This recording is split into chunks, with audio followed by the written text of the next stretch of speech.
Hey, True Believers, England Teen here, broadcasting from the Air Tunnel in Muncie, Indiana. Alrighty, it is auction night. I'm here with Eric, back issue Breen. How you doing, sir? Crabby. Okay, cool. We'll get some Krabby Patties and enjoy. Alrighty, and it is time to auction off some books. Now, if you do win something tonight, PayPal address is MediaMadmen1@gmail.com. Shipping is pretty simple. 1 to 8 comics goes $6 media. 9 to 18, $9 priority padded envelope. And then 19 to 50, a regular size medium flat rate priority box. And then 51 and up goes $20. I find whatever I can ship your book safely in. And there you go. If you get $150 or higher, shipping is free. If you have any other questions, by all means ask. Let's get this thing started. We're starting off on the dollar books. And what we got on the board right now is Daredevil Annual number 6, X-Men Adventures number 2. And let's see, Dreadstar number 5, Exterminators issue number 3, Daredevil number 282. On the bottom row here, starting with what we will call F, and I'll put up the letters in just a little bit. Secret Wars number 2, Secret Wars 2 number 7. Defenders 96. Now the reason why these are in the dollar bin here is because of some water damage. That is Defenders 96 and Peter Parker's Spectacular Spider-Man number 47. Next up, we've got Logan's Run number 3, and then Sergeant Fury number 146. Betting begins as soon as I give the go.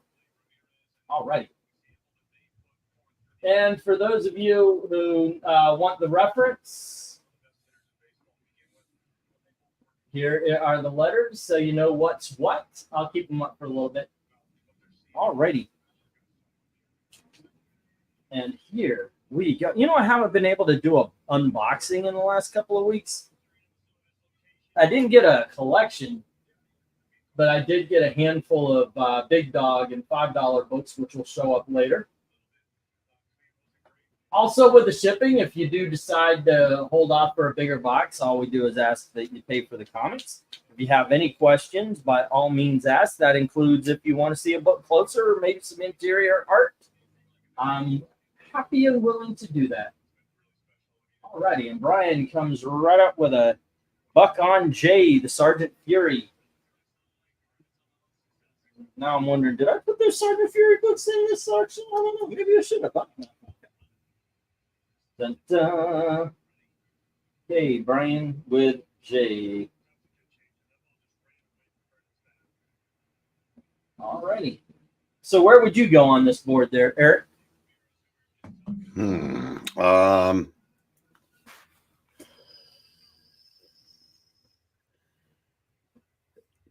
Maybe Peter Parker first. Yeah. And probably Defenders.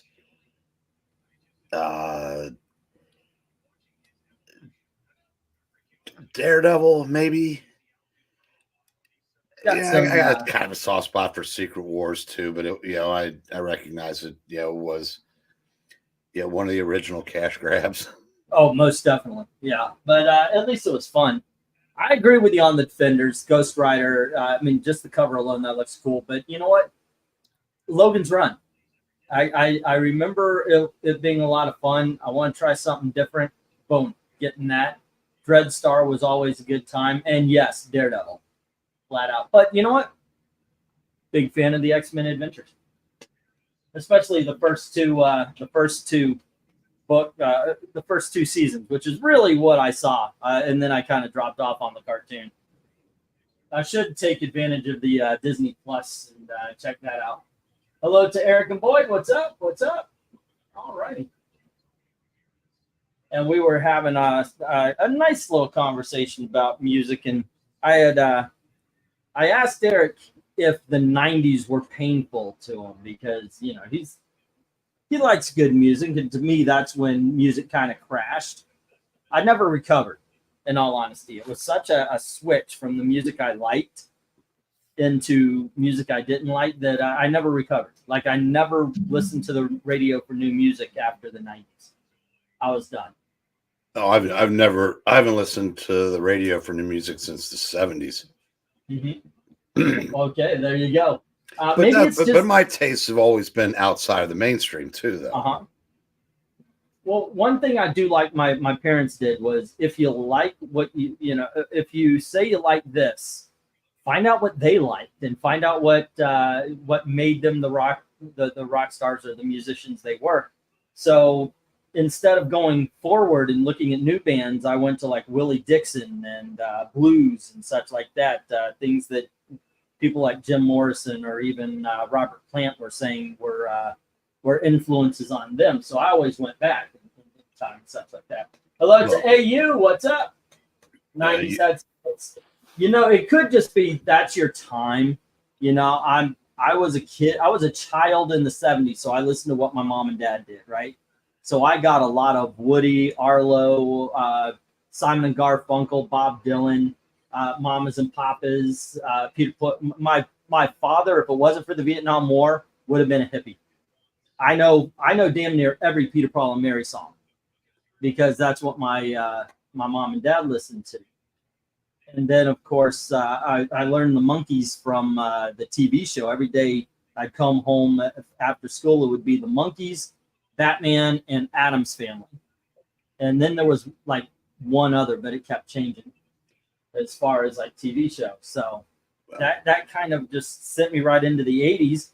And I found Styx on MTV. And the rest is history, man. My friends were like, "Oh man, you gotta listen to this AC/DC, you know, and Iron Maiden," and then I became a metalhead. Yeah, that's my musical journey. That is annual number 6, sir. Daredevil annual number 6. Going ahead. Sorry. No, that's what I was interrupting for. Yeah, so like, you know, my dad predated rock, so, and he had horrible taste in music. Well, he wasn't a jazz vocalist. He wasn't listening to Sinatra and Martin and all that. No. My dad liked classical, which, you know, it wasn't bad, but I mean, I swear to God, if Beethoven had written a bad symphony, that would have been his favorite. I don't know how you would tell, but he liked marches. Okay. The story I said when he died, Phil and I, we packed up all his music, and you know, between the two of us, we took nothing, not one thing. All right, we're gonna get the 1-minute warning here. The only thing that has a bid on it right now is J Sergeant Fury. Yeah, everything else is open, including that Daredevil annual. Waiting for a bid. All right, we've got 9 books up here without a bid. We're about to hit the wall there. We've got 7 books up here without a bid because we just got a buck on A and E. All righty, and that is from AU. AU! And yes, I have to fight calling you gold, sir. Although I'm sure you're golden. All right. AU puts a buck each on the Daredevil. Boom. Jay Lishan, I have a few years on. Wait, what are we talking about? I could have been worse. He could have like. Oh, that's true. Yes.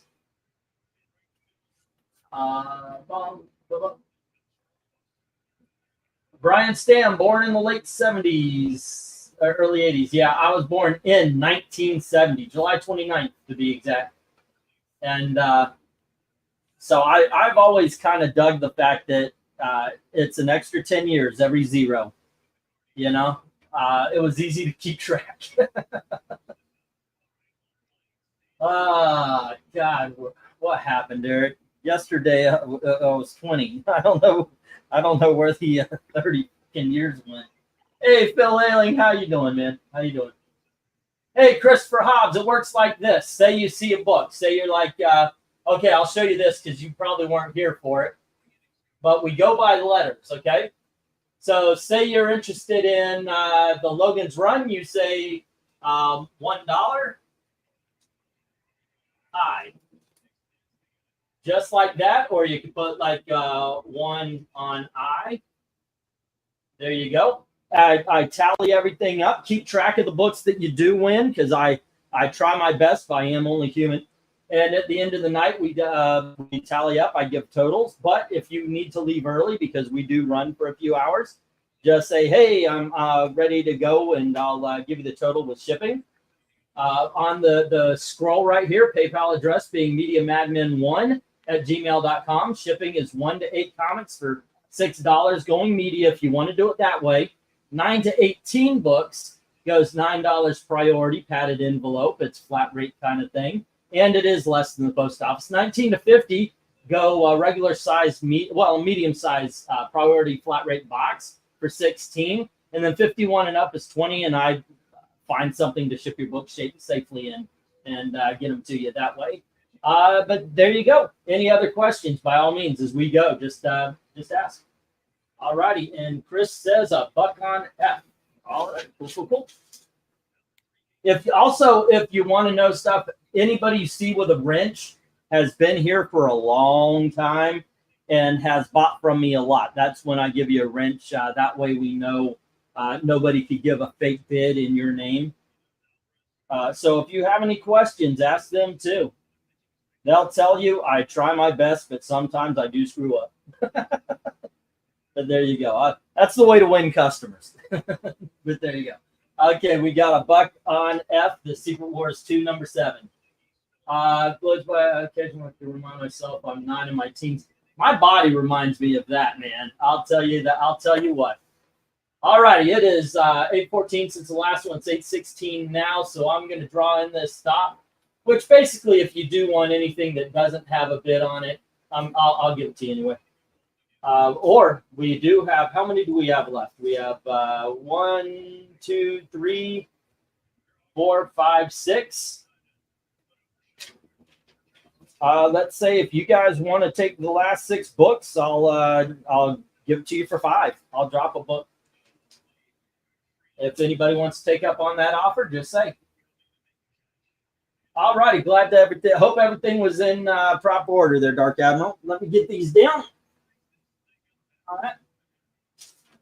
And we have AU with the Daredevils. And then we've got Chris with the Secret Wars. Secret Wars 2, number 7. And then we've got, oh, goodness gracious, I just realized Brian. I abbreviated your name, BS. So, if I call you BS a couple of times, that might stick. And you know this crew, man. You know this crew. All righty, here we go. All right, and these hit the reject box. Here we go. All righty. Moving on to the second dollar bin. 1, 2, 3, 4, 5, 6, 7, 9, and 10. We have a book from Malibu Comics called X Mutants. This is issue number 2. All righty. And we have, let me get rid of those letters. Sorry about that, gang. Usually LK's here, but he's not feeling good, so I'm running the show solo. All right. And we have X Mutants issue number 7. And I've got King Spawn issue number 5. And I've got King Spawn issue number 6. We have King Spawn issue number 8. This is a Virgin variant cover. There you go. And we have King Spawn issue number 10, the artist palette, whatever you call those covers. And then we have King Spawn issue number 13. Here is issue number 14. Issue number 15. And issue number 16. There you go. Bidding begins at $1 each. As soon as I put in the go. Hey, Ara, what's up? All right. I love that Defender cover. Can't believe nobody bid on it. I already have it signed by Golden. Yeah, yeah. Oh, that is an awesome. That was an awesome cover. I've been called back. Yeah, that kind of happens a lot when you're on a YouTube channel. My favorite is when people tell me that I've never read any comics and I've literally got thousands of videos here. Yeah. Alrighty. So have you read Dark or King Spawn? No. I got to admit, I have not either. I read Spawn in the beginning, and then, in all honesty, not so much after that.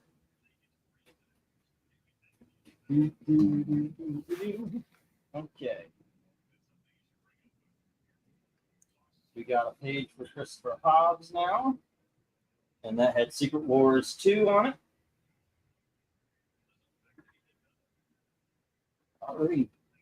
My dad, by the way, hated my heavy metal stuff. Couldn't understand it. Kept asking me why I liked it. Kept needing me to decipher lyrics for him. And it wasn't like he didn't understand them. He just wanted to make sure that I understood what I was listening to. And in all honesty, I gotta thank him for that, because now I listen to lyrics and I actually pay attention to what they're trying to say and such, which sometimes makes things like viscerally they're good songs, but when you listen to them, they suck. Brian had the Sergeant Fury. If given my druthers, I would take your dad's music over yours. Yeah. But I don't dislike hard rock by any stretch. There's some that's just, I said, too pointlessly, at least to me, loud and abrasive. But I'm sure that's the same people that like that would look at what I listen to and say it's slow and boring. So I mean, it all evens out. But for not being a hippie and for being pretty much a conservative my whole life, I love protest rock. Yeah, I got to admit. I mean, I owned a copy of Alice's Restaurant. Well, I mean, his dad was certainly more of a leftist folk guy than the son. Yeah, but I don't know. I said or just folk in general. I always liked a lot, actually. Alrighty, those King Spawn covers are nice, says Eric. It's Eric and Boyd. It has been 3 minutes though with no bid. Alrighty, wow. I thought maybe these would go. So far, so no. Dark Emerald, I hope you haven't checked out the values of Spawn after issue 100. It's really depressing. Why did you say that's when he stopped? Yeah, well, everybody did. That's why they're so valuable. Yeah, the print runs were like a high school newspaper.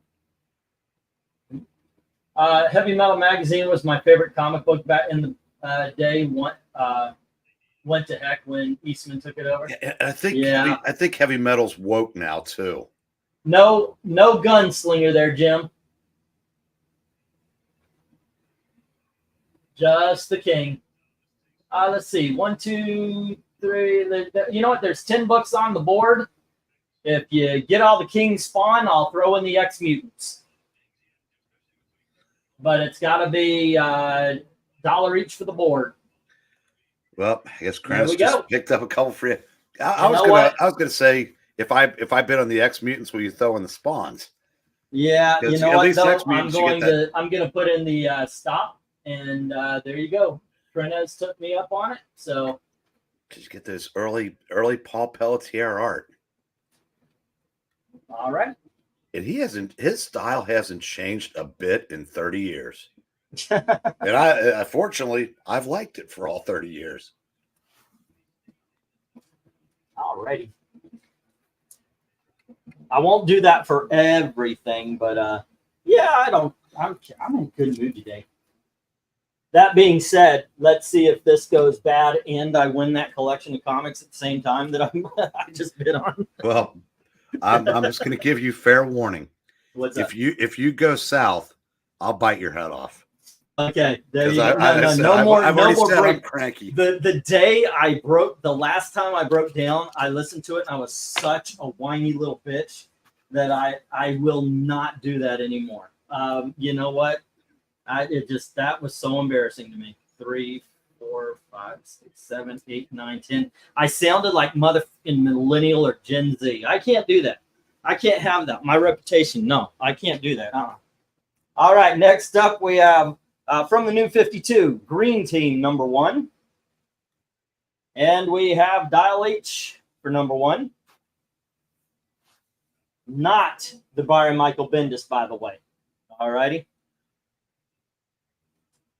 Next up, we've got Grayson by Tim Seeley and Tom King. Well, I lost the sale there. No, you didn't. That was before he became Tom King. Charles Soule with Superman and Wonder Woman. Charles Soule's pretty good. I like his Daredevil run. Here's Edmondson and Cafu with Grifter number 1. All right. And next up, we have Teen Titans Special by somebody named Glass. Please don't be Joe Glass. All right. Next up, we have Captain Atom with JT Crawl and Freddie Williams. That is, I mean, just that's where I go right there, without even putting up the. You know what? I don't like the guy, but you got to admit his art's pretty damn good. Fury of Firestorm number 1 with Ethan Van Sciver art and Gail Simone writing before Twitter. All right, and Ragman number 1, Fox and Miranda.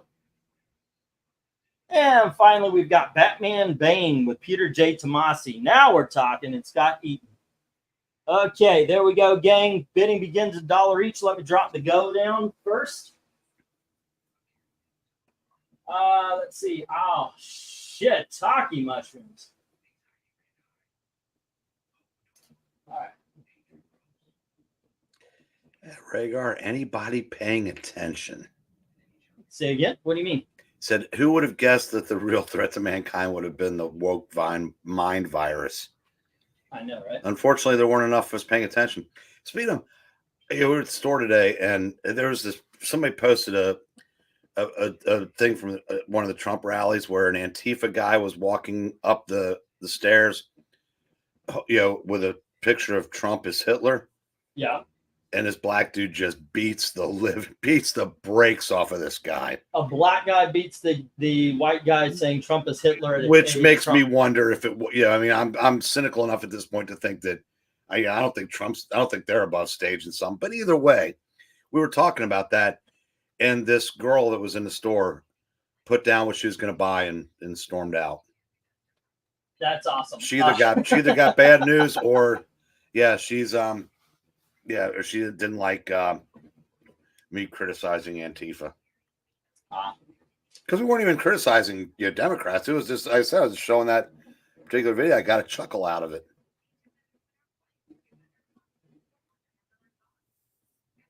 Okay. Let's see. I've got KRENIZ on the whole page. So I'll write that down in just a little bit.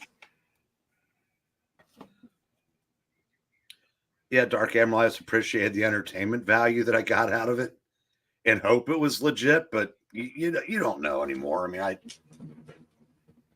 Yeah, I agree. I mean, you can't say that any political party is is beyond doing something like that. I don't think they staged an assassination attempt. No, but I also think if I don't know. I said it's. I don't trust either party. But you know what I think of Trump? I don't actually think of either party. But right. Let's see. Okay, so Jim has E&I, and that's the Ragman and the Green and the Grifter, and then we have Brian with a bid on J, and that is Batman and Bane. All right. Okay, so we got another. So you weren't woke. I'm with you, Breen. I don't trust anything anymore. Christopher Hobbs says 2 on E. And I think we already have it'd be $1.50 or higher. We go in 50-cent increments. Right now, Jim has the grifter, so it'd be oh, he said $2. I am an idiot. Okay, let me go put that there. All right, $2. Well, knowing is half the battle. You know what? But I've known for decades, and I still haven't done it. So knowing is half the battle, but laziness to do anything about it, you know, that's really where the real battle lies. By the way, in case since you didn't ask, if you heard, that's Adam Glass. I know you didn't know. I know you didn't think it was actually Joe, but no. But the Batman series that started off Batman and Robin, and then just became rotating guests. That was actually a good series, and I didn't mind Superman and Wonder Woman. I got to be honest, I didn't read a whole lot of the other ones. I read a couple issues of Grayson, and like I said, maybe I just if Tom King was Tom King then, I didn't notice because we hadn't gotten Batman and Heroes in Crisis yet, so I think that might be safe. Tom King, when we did our award show, for those of you who are new, when the channel began, we noticed that the Spirit Awards, no, that's ours. What's the Eisner Awards were woke. It didn't matter if the book was good or not. It mattered if the book had the right and the most politics. And so I started up the Spirit Awards where viewers could vote, and not just on the winners, but on the nominees. You know, we would have people pick out and the ones that top five. Yeah, Christopher, you do. Yeah. You're in the lead at the moment.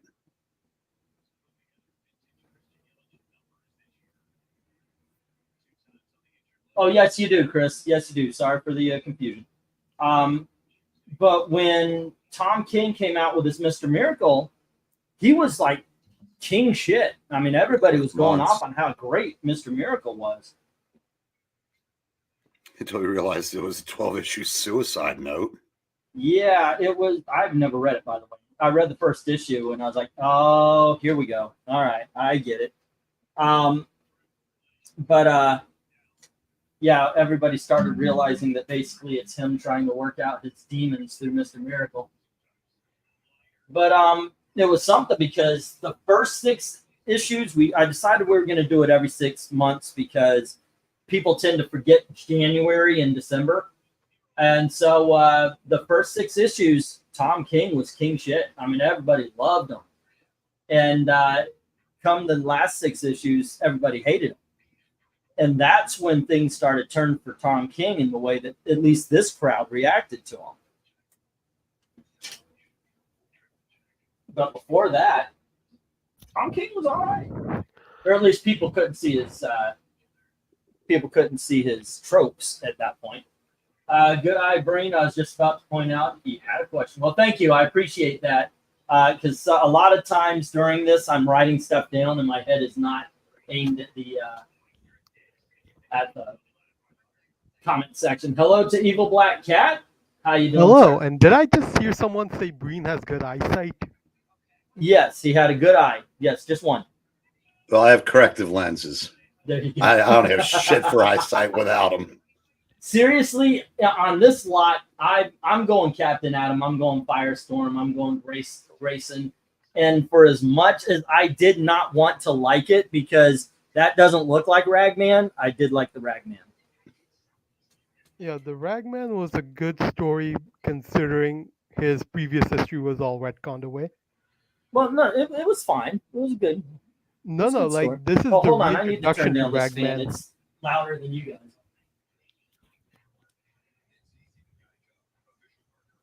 Hello. Yeah. Can y'all say something? Something. Okay, cool. I swear I turned the fan down, and every time I did, the microphone zapped out. That is so weird. So weird, man. Is that like when you turn on the light switch and the blender comes on? Yeah, something like that. Yeah. Let's see, the Wotner Awards. That's basically why we did the spirits. I would have kept doing them, but when the channel got shadow banned, votes went from like 50 to 100 to 5 to 10. And I was like, well, I guess I could do it if me and the guys got together and we picked the nominees, you guys could vote. But doing the way we used to, there's just not enough voters. If we did it now, there would be a serious lack of Marvel and DC representation. Probably so. Probably so. But there would also be a severe lack of politics and such as well. I mean, and look, I'm not way for both ways. There was a oh gosh, I know, I heard it when I said it. Okay, be gentle with the jokes. But there was one guy who did a book. I remember, I forget what it was called, but he did a book and it was so right wing. Well, the book you're thinking of was Erratic. Yes. And yes. I think he was trying to make fun of the right. Wow. Okay. Either way, it was so filled with right-wing politics, it turned me off.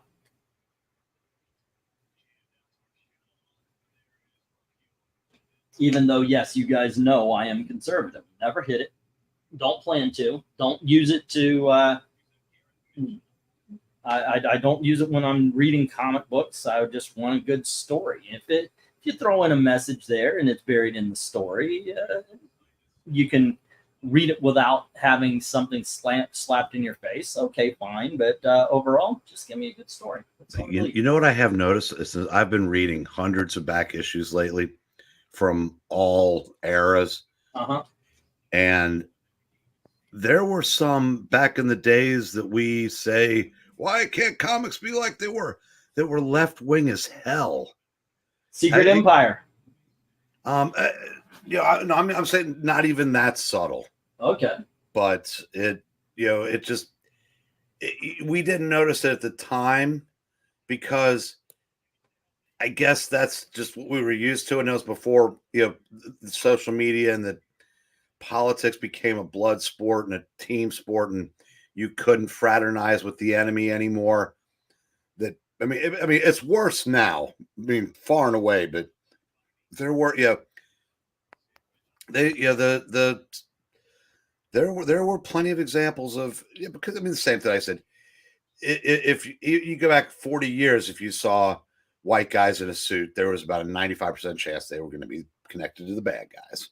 Of course. Yeah. So, I mean, it's not like that, started in the SJW era. It's been there pretty much from day one. I remember I just watched Twister, and I do remember this when watching it back in the day. But the original one, with Bill Paxton. There's a line in there where Carrie Elways, the bad guy storm chaser, comes rolling up and is like, he got himself a corporate sponsor. Even back then I thought that was, yeah, I mean, you want your research to be paid for, right? And I thought it was kind of funny, the fact that, just going out and getting money for what you're doing was a bad thing.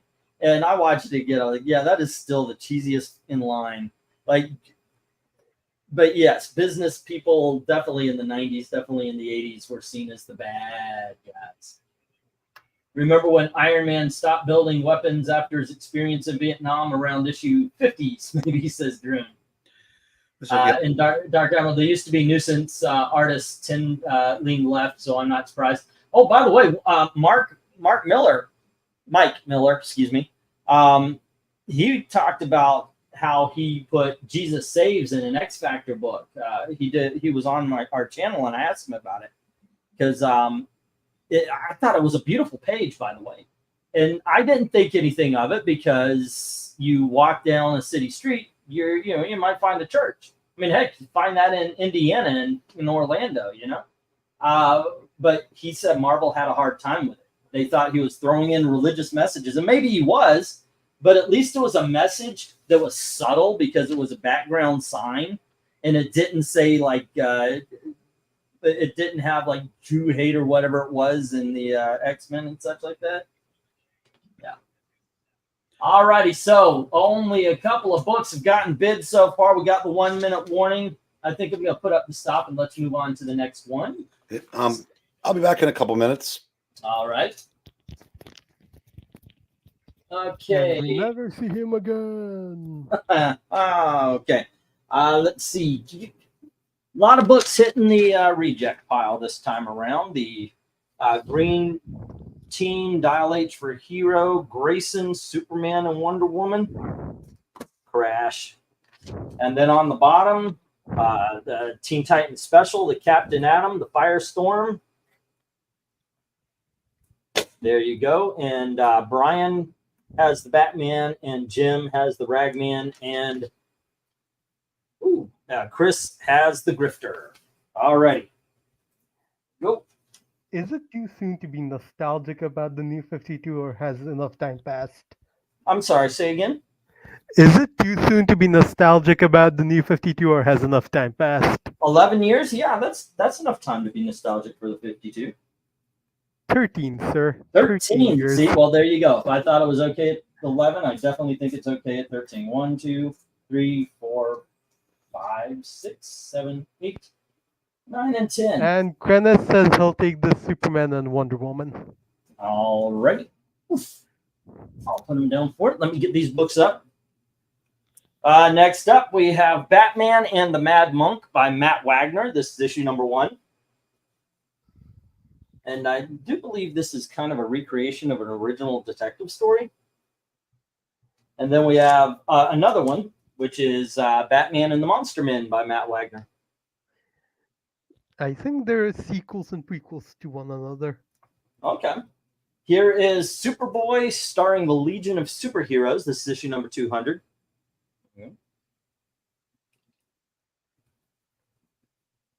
And we have Vlad Dracula, Vlad the Impaler, issue number 1 by Topps. It is still in its poly bag. Then we have the Free Comic Book Day, starring the 30 Days of Night, CSI, The Shield, and 24. This is from like 2002, 2003, or something like that. There you go.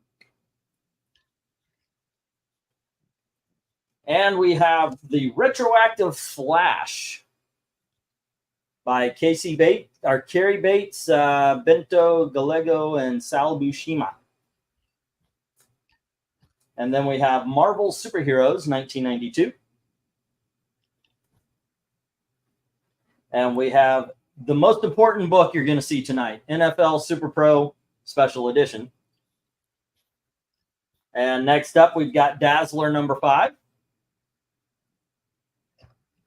And we have the Avengers issue number 176. Bidding is at $2 each as soon as I hit go. And yes, I'll change the banner.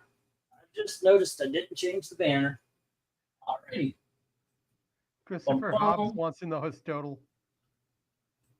Say again? Christopher Hobbs wants to know his total. Okay. So far, it's like $3. All right. Dark Admiral March here saying, I'm nostalgic for the first 10 to 20 issues of Rebirth. Alrighty, let me get Chris's page here. Well, Dark Admiral, that was 8 years ago, so I think you can be nostalgic about that too. Let's see. I've got him down for the the Grifter at 2. And Secret Wars 2 number 7 at $1, so it would be $3. If you wanted it, if you wanted to go clean on that and shipped, it would be $9. If you want me to hold until you get more for an envelope, just pay for the books. If you want me to ship them along, it'd be $9. Or if you're just but that's where you would sit it now. Don, you're gonna have to raise your bid up for the Batmans because they are currently at $250. Alrighty. You will have to bid 3 or higher. Okie dokie. And here we do prefer higher. Let's see, Brian and Jim. There's Brian. Jim. Jim needs a sheet. Okay. Brian had Batman Bane.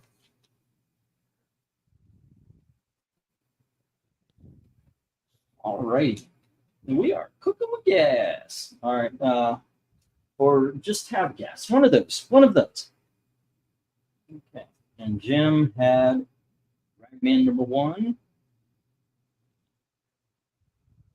All righty. Off to a decent start. I did not win the collection I was after tonight. That's too bad. It had a lot of Grim Ghosts from Gold Key. I was really hoping to snag. Okay, and that was that. And here is this lot number 4, the first of the $2. Let's see how everybody is here. Barbarian says 2 on E, getting that 30 days. And hello to Barbarian Kung Fu.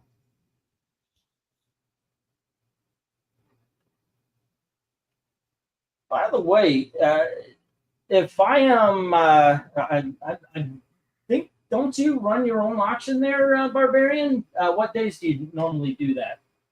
I'll give you a chance to advertise, so long as it's not Saturday at 8 o'clock or later, you know. But KRENIZ says 2 on A and B. There we go.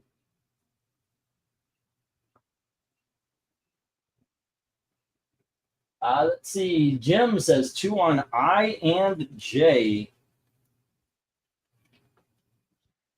Alrighty. Dun, dun, dun, dun, dun, dun. Let's see. 2 on D from Dark Admiral.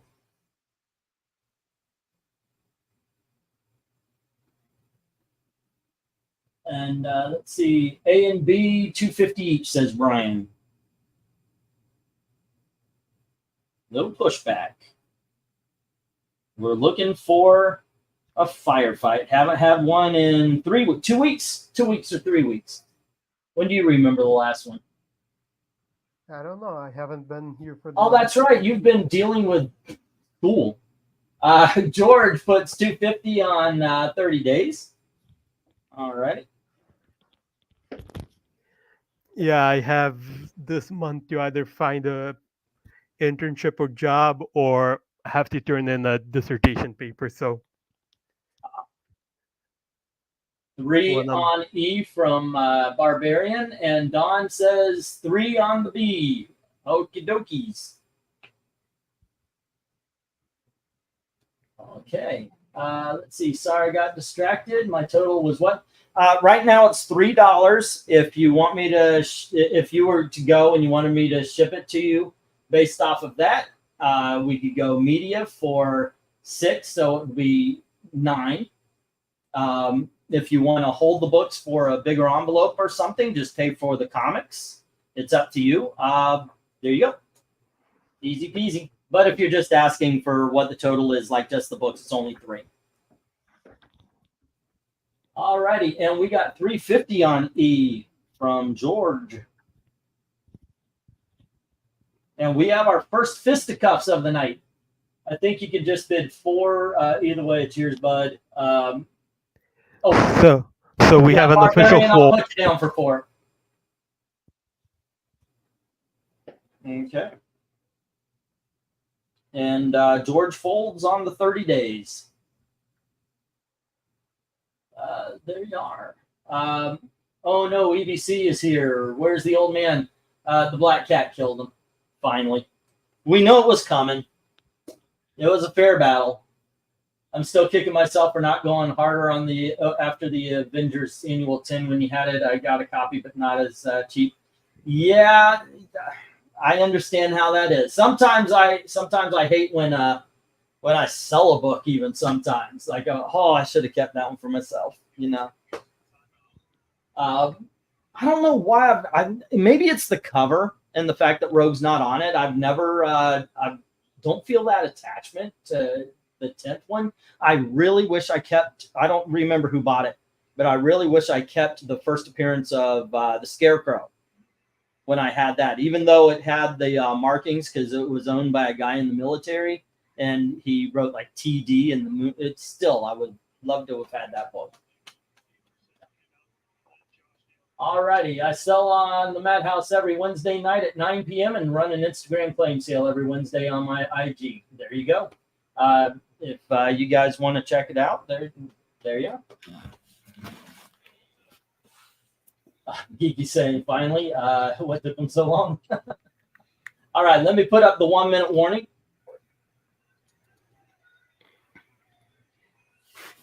Dun, dun. Has Jay gotten a bid yet?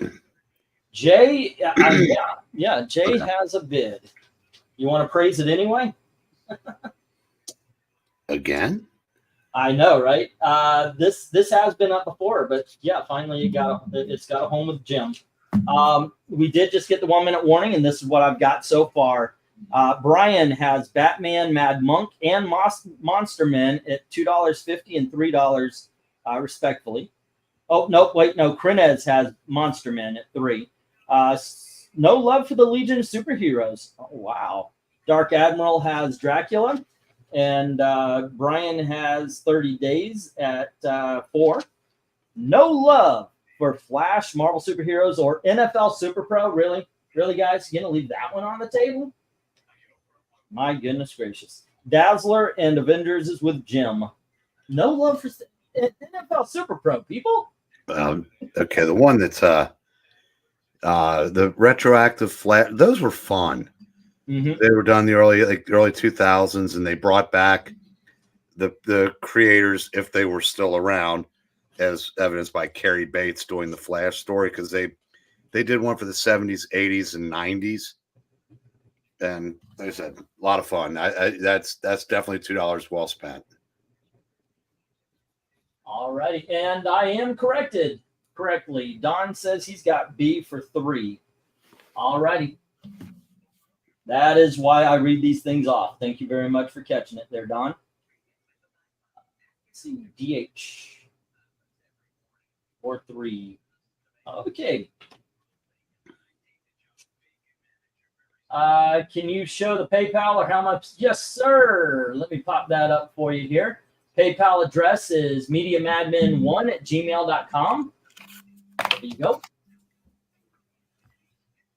1 to 8, so that would be $6 media. I'll put them in a small box, send them away for you. A little test run, Chris. I get it, man. I get it. I think a couple of people have done that with me recently.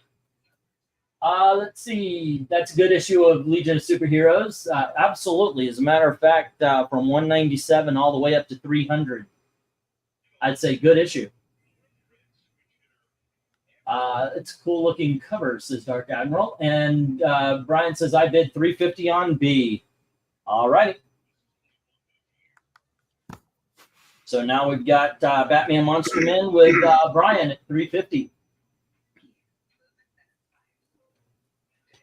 And that means it is 1, 2, still a fisticuffs. Our first of the evening. Will we make Donnybrook? Will we have a firefight? I do not know. I'm hoping, of course. That would be cool. Eric warming up the pipes. I missed the last one. I stepped away for a second. And... You know what? I have to say that I appreciate people stepping up. It's not the same, dude. You know, if he still knew who he was, yeah, I would see if somebody knew Warner Wolf to get him to do it. Yeah, bring in the original. Maybe we could play it as an audio. There is a firefight. And if you had, yeah. But I think if he's still alive, he's every bit of 90 now. Hence, he may not know he's Warner Wolf at this point. Right. All righty. Let me get the. You know what? Hold on just a second. What do we have here? We have 1, 2, 3, 4 books. It's the Superboy Legion of Superheroes, Flash Retro, Marvel's Superheroes, and the NFL Super Pro. what is that? That's 8 books. All right. If you take all 4, like I said, I'll drop one. So I'll put you down to pay for 3, and you get the last 4. All right. In the meantime, I'm going to hit the stop, and if anybody wants to take me up on that on the last 4 books, just say so. There you go. And let me get these down. By the way, I'm not going to do that if there's no bids. I don't know. I don't know if I'll do that all night, but there you go. Let's see what we got. Mad Monk with Brian, as well as that's at $250, and then the Monster Men is at $350. We have No Love for the Legion, and Vlad is with Dark Admiral, and Barbarian Kung Fu has 30 Days at $4. Flash Retro and Marvel Superheroes and Super Pro. They all hit the reject pile with the Legion. Dazzler and Avengers is with Jim. Oh, the KB. Oh, wow, that was my knee. Did y'all hear that pop? That is old man territory right there. Okay, next up, kids, we've got issue number 240 of Fantastic Four. And then we have 251. And we have 254. Here is 263. Great cover with a lot of negative space in 276. Issue number 313. And issue number 314. We have issue number 315. Number 317. And just to fill this out, and because it's got 2 members, we have Quest Probe, issue number 3, which, if I remember, you described this, those are single issue stories. Yes. All righty. There you go. And let me put up the go.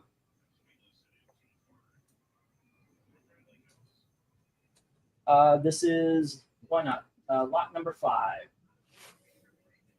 There we are. All righty. And the starting bid on these are $2. Sorry, okay. we're still in the $2 category, kids. Here we go. All right, we got John Byrne top row, Steve Englehart second row, if I'm not mistaken. Some of them, I think he was writing under the pseudonym of John Harkness, which I'm pretty sure was Englehart, if I remember correctly.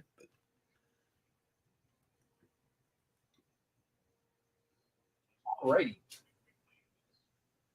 Taking a little piece of my heart now, baby. I gotta say, I remember this era. This, of course, this is in the '80s when I was heavily buying everything. I dig on the Agnes Harkin. Goodness gracious, what's her freaking name? Harkness. Thank you. But yeah, this is a really good run. It's a really good run of books here. Those Byrne issues are classic, says Dan. Don, excuse me. You know what? Don't let me get started, because Jackson Roykirk has been Jackson Raykirk for 5 years now. And he agrees. Those Bourne issues are classics. Yes, those Bourne issues are awesome. Probably, I think Jan Barn is probably the best Fantastic Four outside of Lee and Kirby. Yes. You know, it's hard to believe that those are the beginning of that is over 40 years ago now. That's unbelievable. Wow. But I agree. I don't think anybody, sorry, Zach, Jonathan Hickman's run is not better. No, it is not. I'm not denigrating it because it was fine, but Byrne's just, when he had complete control, because he was the artist on the book for a while prior to this, but when it was all his vision, I think he's come the closest to capturing Lee and Kirby, at least in the first half of his run. But did he finally capture them, or did they escape? Well, what happened was, he fell in love with a comic book character and kind of inserted her into the Fantastic Four, which was good for She-Hulk fans. But yeah, it all kidding aside, once after Secret Wars, when he had She-Hulk join the team, and it kind of changed a little bit. But those first 20, 30 issues were just it was like being back in the 60s. The 1960s? Yeah, the 1960s. AD. Come on, And stick the landing, son. Yeah, first I need to find where I kept my bottle opener. I think I pronounced Byrne as Byron. I worked on a radio show, and we talked about movies, reviewed movies, and the guy who started the radio show kept calling him Leo DiCaprio. I'm like, please, just don't say his name. According to Zach, these writers have nothing on Jonathan Hickman's run. Zach is, however, wrong as usual. Yes. Well, no more so than when he says that Michelle Pfeiffer is just not attractive.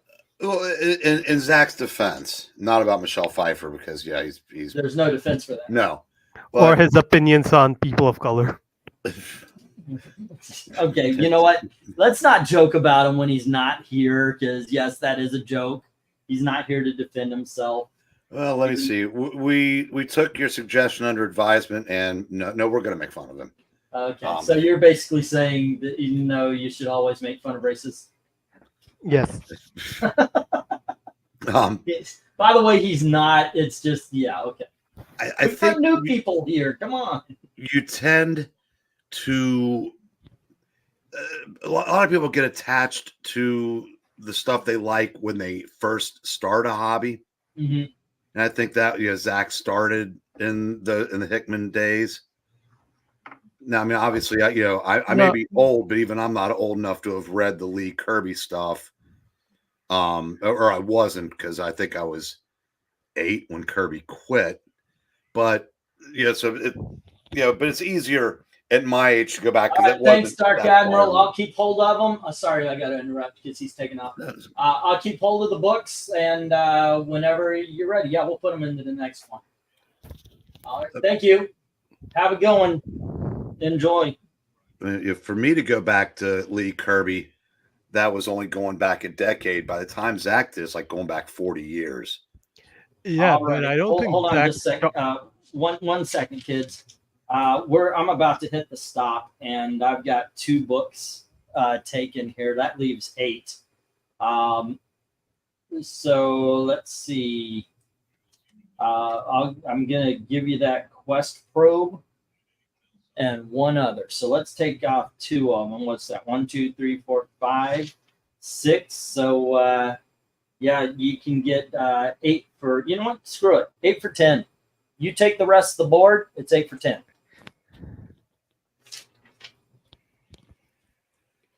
All right. Okay, let's see if anybody takes it. But in the meantime, I'm going to clear this board, and we're going to get the next round up.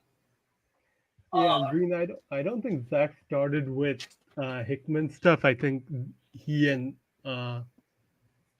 Skip used to read them for a show they used to do on Twitch.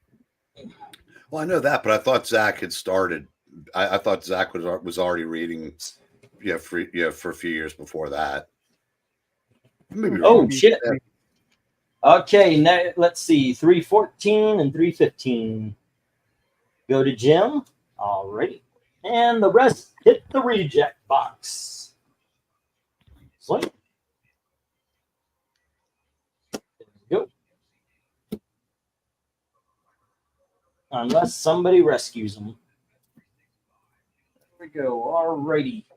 Put that one down, and next up, we're going to go up 1 more. All right, Brian, I'll put you down for him. I just saw that. And here we go. Next up, we're going to go to the $3 books. 1, 2, 3. Why is this on the top row? 4. Oh, okay. 5, 6, 7, 8, 9, and no, wait a second. That can't be right. 1, 2, 3, 4, 5, 6, 7, 8, 9, and 10. Ah, goodness gracious. This is some good books. Alrighty. A lot of times I try to put the good books on the bottom row because they're just a little bit closer to the camera. This time they're all in good. Here we have FemForce Up Close. That's issue number 1. And then we have FemForce Up Close, issue number 2. And here is issue number 3. Next up, we have FemForce issue number 60.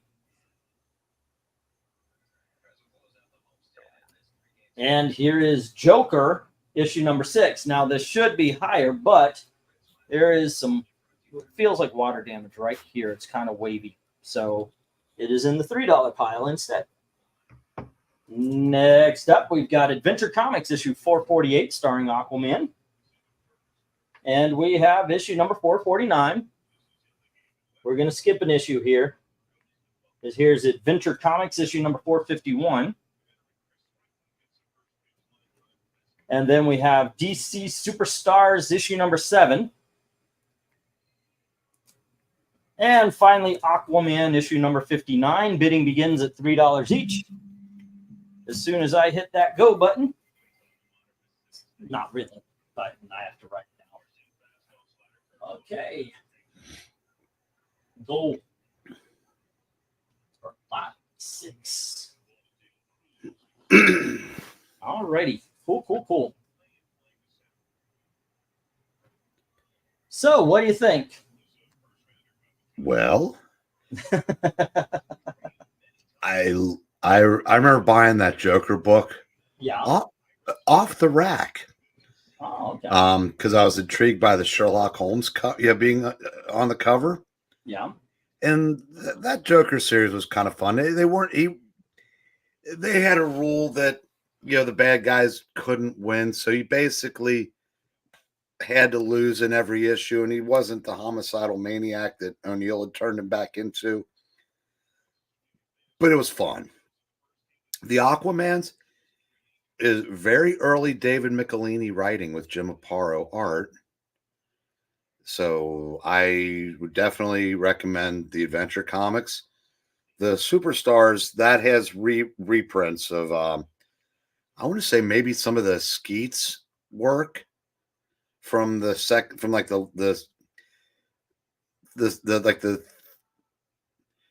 I think he took over with issue 38 and basically changed it from Aquaman tried to get hip in the 60s, but Skeets could actually identify because he was a young hippie. Yeah. So if I'm not mistaken, and I get that, but I'm a sucker for that. I love that series. The Superstars, 100 pages, all that stuff. But I can't remember who was writing Aquaman by the time he got his own title. But and then if FemForce Up Close, they were instead of the whole team, they would focus on individual members. And to AC's credit, they tried to they gave you stories to go with all the cheesecake. So they were always better than you would think a book called FemForce would be. Speaking of FemForce, where is our curmudgeonly attorney tonight? He's under the weather. Just a little bit. Yeah, he said he couldn't make it tonight. Does he know about the existence of these books? Yes, these have been up on the board before, and he did not take them. So I'm assuming that he's already got them. Because normally, if it's FemForce, he's grabbing.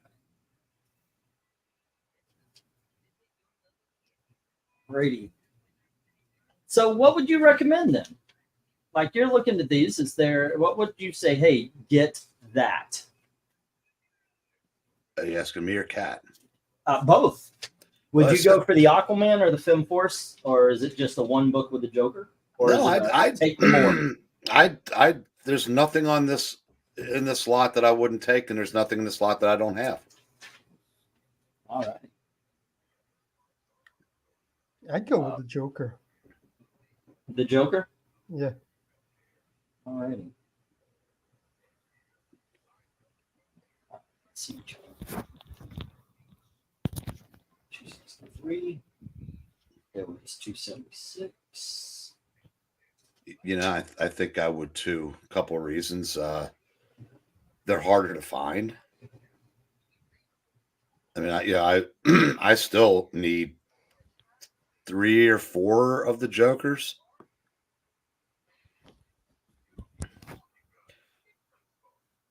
I think 3 Jokers came out in 2020. No, I have those 3 Jokers. But I need 3 other Jokers.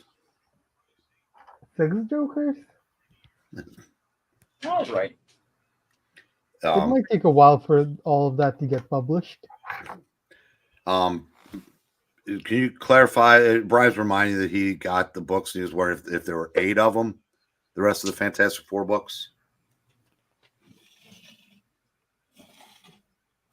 Right there. Yep.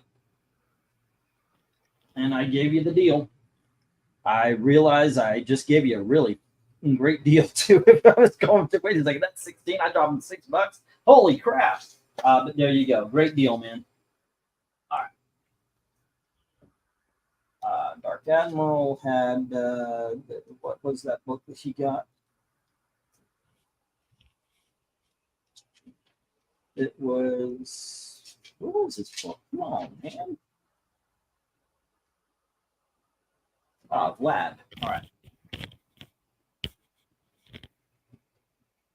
Okay.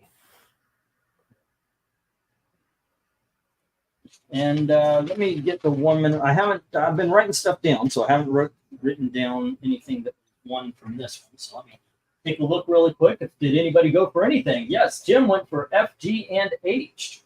Getting some Aquaman. All right. Yep, that's a good idea, Brian. Listen in and take advantage of my desperation. Do not sit on this because I absolutely will hold up that deal. Let's see. I took the rest of it. No, I got it. But yeah, we just saw that. Let's see. 3 on F, G, and H. I am on the wrong page. Where is issue number 6?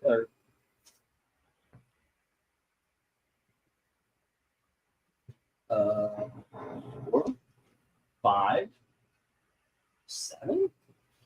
Where's 6? Here it is. Alrighty. F, G, and H is adventure. All the adventure comics for Jim at 3. Okay, and then I'll get the 1 minute warning, and there we go. Alrighty. Bum bum.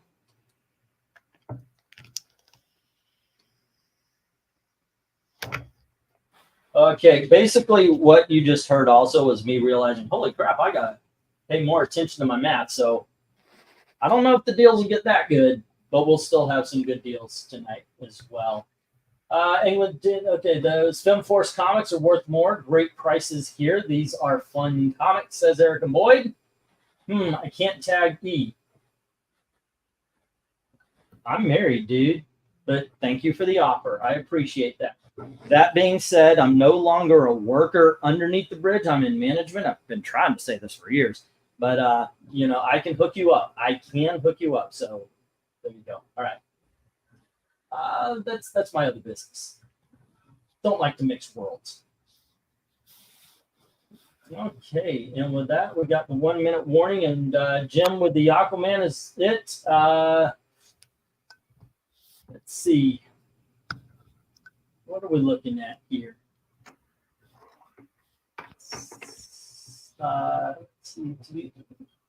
Okay, I'll tell you what. Get all the Film Force, and I'll give it to you for 10 instead of the 12 that it would be. And then I've got two Aquaman down there on the end, DC Superstars and Aquaman number 56. Instead of 3, it'll be 250. I'm basically 250 for the rest of it. There you go, 250 each. If anybody wants that, if you take them in sections, I'll be fine with it. But in the meantime, I'm going to hit the stop, and we're going to get these down.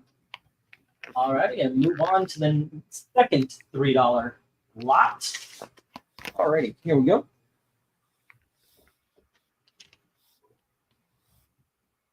Bum, bum, Bim Force hits the rejects. And then so does the Joker. And the Adventure Comics go to Jim. DC hits and Aquaman hits the rejects. Go. All right.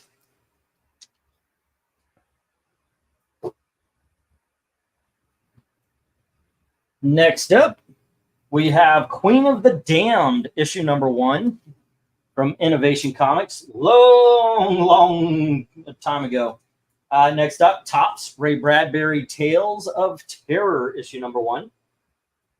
And then we have The Punisher from Marvel Knights. That's issue number 1. Garth Ennis and Steve Dillon, right? And somebody named Paul Miotti. And then we have Keith Giffen and Dwight John Zimmerman with Mars Attacks, issue number 1. And we have Night of the Living Deadpool by somebody named Bunn and Rosanus. Here is Batman the Cult, issue number 1. And we have Batman issue number 341. And then we have Batman issue number 390. This appeared on one of our cover things, right? And we have Batman issue number 398. And we have Brave and the Bold issue number 154, where he teams up with the Metamorpho. Bidding begins at $3 each as soon as I hit that go. Alrighty. Oof. Go for lot number 7. There we are. See if anybody wants some 90s books. What do you think up here, Eric? Well, I think I'd rather go a level down and get some 80s books. I'm amazed that the Cult isn't as highly thought of. It isn't really. It's pretty forgotten. It is. Considering, look at the talent on that book. Jim Starlin, Bernie Wrightson. Yeah. Bill Ray, yeah. With those two alone, it should be. And it's an amazing story. I couldn't pick the other guy out of a lineup, but that's like being on the third guy on the Mike Schmidt, Ron Say rookie card. No one cares. And I love the era of Batman pre-crisis for like the 5 years prior. And yes, I'm a sucker for anything Brave and the Bold. Top row, The Punisher. If it's, I can't remember if it's the Welcome Home or Welcome Back Frank story. Then yeah, that's my favorite Punisher story of all time. Well, but I have it in a trade, so I don't remember what the individual issues look like anymore. I do agree with you on the Cult. That's an amazing story. Jim Starlin, Bernie Wrightson, and you're right. Great freaking bottom row. That's one of the, if not the best row so far of the night. But I would like to point your attention to Ray Bradbury's Tales of Terror and the fact that it's got Kelly Jones, who is an excellent horror writer, along with Wally Wood. Artist, I meant. But there you go. That's also some great talent. And I'm a Keith Giffen fan, so Mars Attacks as well. I'm wondering if that Tales of Terror, if it's all reprints or if it's a mixture of both. Obviously, Wood had been dead for 12 years or so by then, but I will look for that, as a matter of fact. Did you see that Kelly Jones and some other big name of yesteryear are crowdfunding a Dracula book? Really? Yeah, I can't remember who the writer is though. And I mean, it's a non-starter for me because I do not like Kelly Jones' art. I don't understand that, you know, but you're not alone. He's very much he's very much an acquired taste. I never acquired it. Yeah, I get it, but I disagree with it. I like Kelly Jones' art. Oh, I think I'm actually in the minority on that, but yeah, I've just never. But for horror comics, absolutely it depends on what book he's doing, because I actually like Kelly Jones's Dead Man more than I like Neil Adams's Dead Man, but his Batman is rough. Okay, so A&D from Barbarian Kung Fu. And let's see, that is Queen of the Damned and Mars Attacks. Although what was the one, the vampire story, that the Prestige thing that he did? Oh, the Bloodstorm and such. Yeah, that I didn't mind, but that's about it as far as it's very stylized, and I understand. I mean, because he's the guy that draws Dead Man like a skeleton, you know. So I get it. Jim is saying GH and I. Alrighty. Well, how does Kelly Jones Batman not have to take the top down off the Batmobile just to drive? I know he does. He does what some people started to do with Wolverine's hair. He just draws the ears so big. It's like, okay, yeah, that's a little bit out. Bill Ray is a great background artist for Ren and Stimpy, says Don. Is that Haugen? Hugen? No, that's an A. So is it Hagen or Haugen? You know what? I'm just going to call you Don, but there you go. Let's see, 9:17, it's 9:21, so I will put up the 1 minute warning. All right.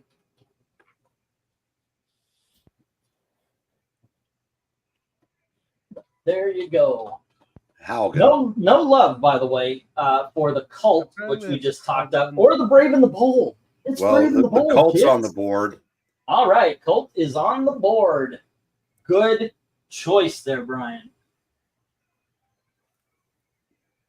And also on C, which is the Punisher, which Eric thinks good choice, Brian. I got to admit, I don't think I've read this but once a long time ago. I don't remember it for anything. Which one, the Punisher? Yeah. Seriously, I know you don't remember when the bad guys, or when the Punisher's chasing the bad guys into the zoo, and they get in the polar bear pit, and Frank punches the polar bear in the mouth? Not even a little bit. No, maybe I didn't read it. And then one of the bad guys walks up and goes, "Oh, look, it's a polar bear," just as he's rearing back, and he's basically like slices the guy's head off because he's pissed because he's got punched. I can tell you, I played the video game, and now I know where they got the idea for the zoo part. But oh my god, it was gory, violent, and there was not an issue that I didn't laugh out loud at least once. And that's all. I said it's out of continuity. Who cares? It was just fun. All right. I'll tell you what. Never mind. I was going to say something that's way off topic. Okay, so around here, that just isn't done. I know, right? No, but literally, I just found I lost my phone, and it's I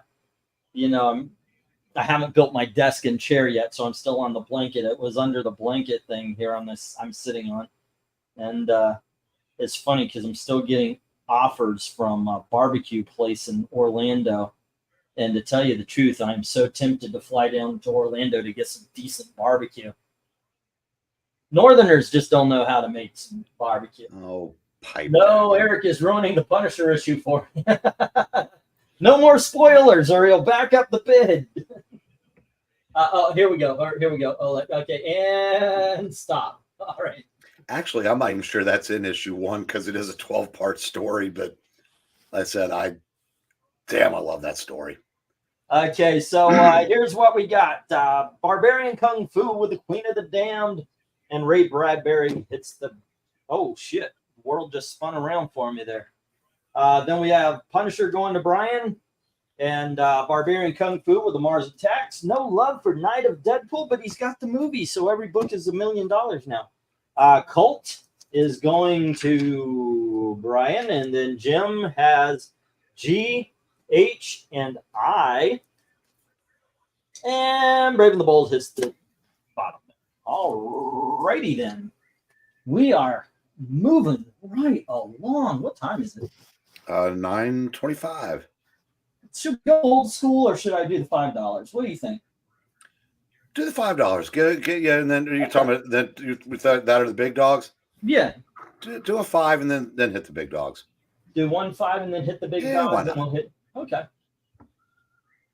All right.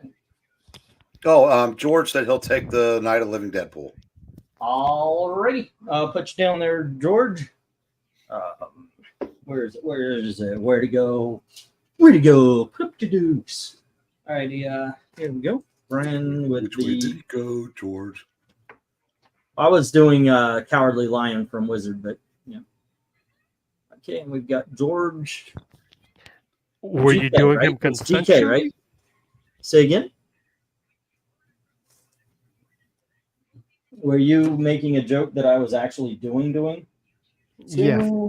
3, 4, 5, 6, 7, 8, 9, and 10. Some of these you've seen before. I just lowered the price on them. Alrighty, so here we go, kids. This is from AC Comics, America's Greatest Comics. And in this corner, Jack King Kirby, Golden Age champ. So it's a Golden Age reprint comic book, as well as Golden Age of Mystery Men. That's issue number 8, and this is issue number 12. And this has Will Eisner, Lou Fine, Jack Cole, Bob Powell, Paul Gustavon and an interview with Black Hawk creator Chuck Giadera with Black X, Death Patrol, Human Bomb, Stuart Taylor, Yarko the Great, and Dr. Funga.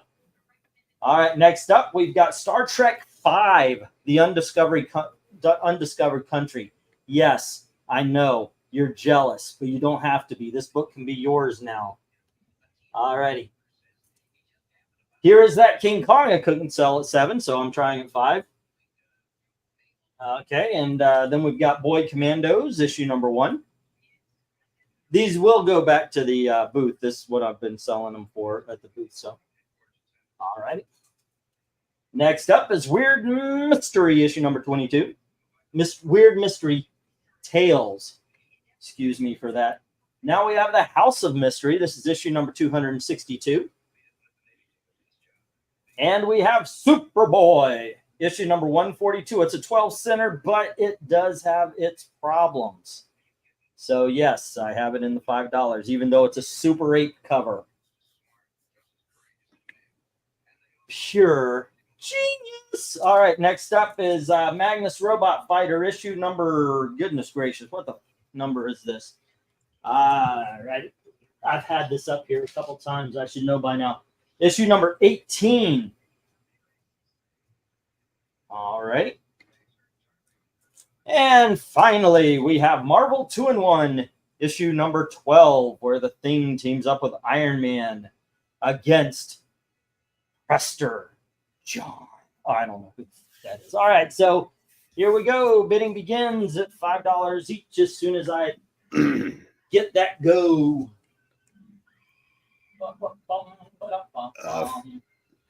Anybody not familiar with A and B, any color stories that those reprint are they're in black and white in these, but they're fun reads. Outside of Roy Thomas, Bill Black probably has the greatest reverence of Golden Age comics of people that had their career post that. And he would find a lot of the public domain characters that Roy Thomas has since done in PS art books and stuff like that and reprinted them at AC. He also helped himself to the Charlton characters for about 2 months. That got a stop put to it pretty quick. But as far as there are 9 things on this board that I would take in a heartbeat. What's the one that you wouldn't? Star Trek, and nothing against Star Trek, but I've just never been all that big on licensed properties. Yeah, and I like, I like the original series of comics as well as TV, but not that I wouldn't, so I said, hey, here, have this. I wouldn't say no, but I'm saying, but for my money, that would come in 10th on this lot. And the King Kong, I said, that getting that for $5 would be is an absolute steal. Yeah, hell, that's worth $5 for the cover alone. I only know one person that would buy a cover by itself. Yeah, well, but in this case, you get the innards too. I mean, because it's hard to find somebody that's willing to pay money for just the cover. I know. I mean, you almost would have to wait for somebody really stupid who didn't read the fine print. Well, like I said, German text. Who am I? We all have our oopses. Yeah. For those of you who are new, sometimes I put starting bids, things that I know I'll never win. And I saw, what was it? What was the issue? Batman number 251. Which is the five Joker 5 ways, something like that. It's the cover, and usually the book goes for 200. I wanted to see how much it would go for. Maybe I had a little extra money. Maybe I could get it. So I put a starting bid of $10 on it. And then went back to it. The bid never went above $10. It was actually at $9.58. I was like, wow, why did this not sell? I mean, this is a classic book. Why is this not selling? And then I looked, and it was for the front cover only. Not even the whole cover, just the front cover. And nobody ever bid higher than I did. So I won the front cover of... Yeah, not my greatest one. Not my greatest. Barbarian, Kung Fu, and George. Did I remember that correctly? The King Kong, that graded like a 3-ish, somewhere in that ballpark. Say again? The King Kong, am I remembering that correctly? It's like a 3-ish grade. Yeah, I put around 2.53. It's got you can see on the top, it has a tear right by Giant Classic, and above the King Kong. And next to the gold key, it's actually missing a piece. And it's got chips. So, yeah. Barbarian Kung Fu. Did he not win anything so far? All right. Let me make a page. Boy, we're going very well here. Barbarian Kung Fu had Queen of the Damned.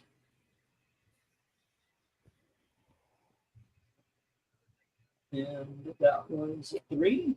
And Mars Attacks at 3.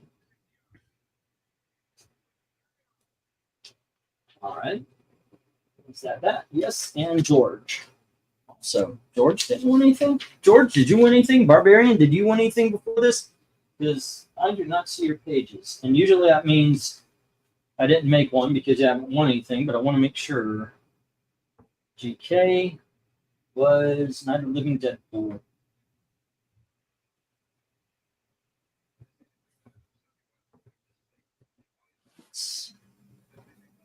Alrighty, cool. Cooking with kids, having a good time. Oh, really? Seriously, having a good time. We're actually talking about comics during the comic book auction. It's fucking crazy, man. Oh, we better knock off that nonsense. Alrighty, let me see what everybody's doing here. Barbarian right out the gate says 5 on D.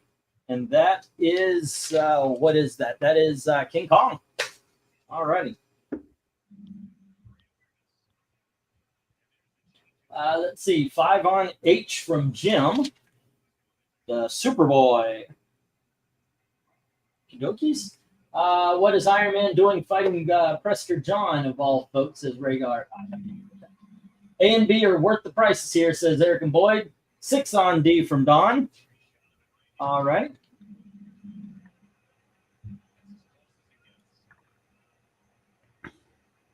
Let's see. What was the King Kong graded at? Around 3-ish. 5 on the 2. I'd put it 2.5 just to be safe. Also, okay, thank you very much. I knew you had some, but I don't know. I don't see your sheet around you. It might have gotten mixed up with the other pages here. I'm trying to keep them separate.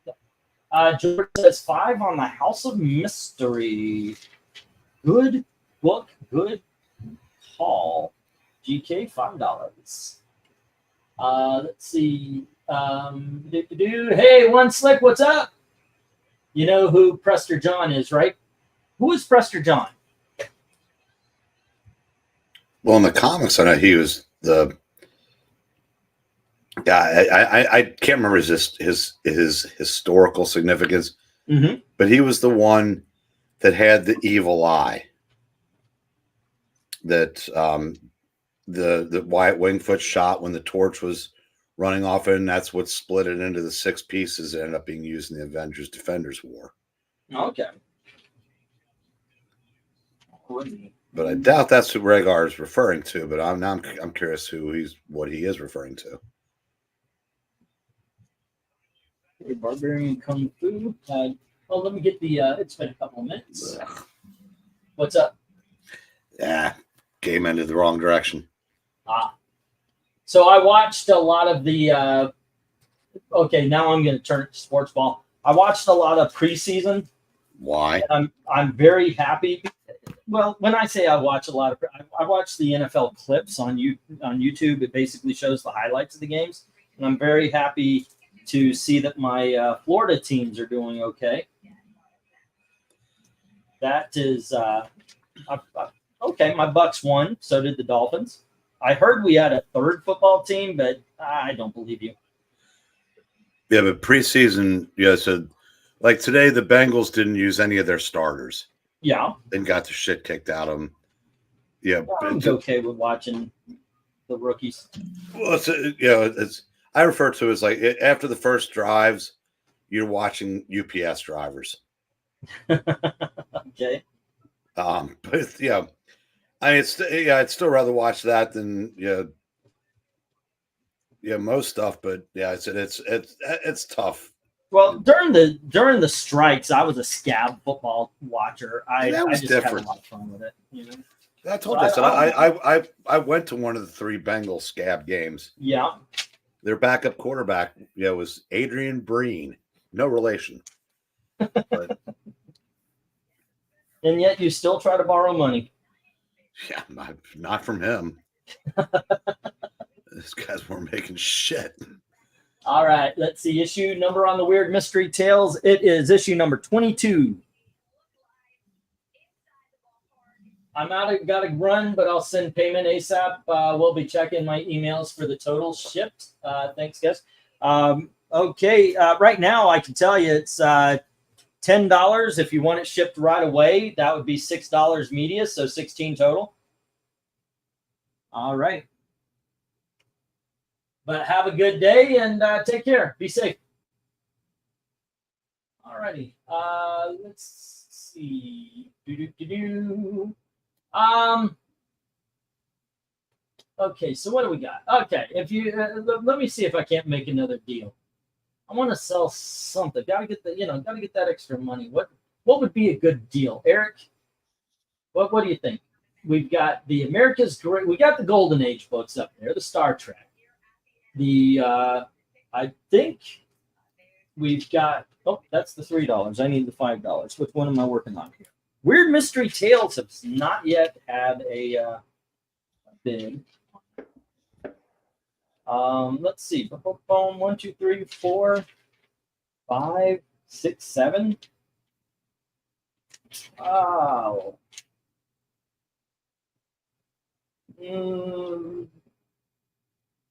That's $35 worth of books right there. You want to take them all? I'll drop it to 30 even. Okay, and let me get these down, and we'll get the next round up.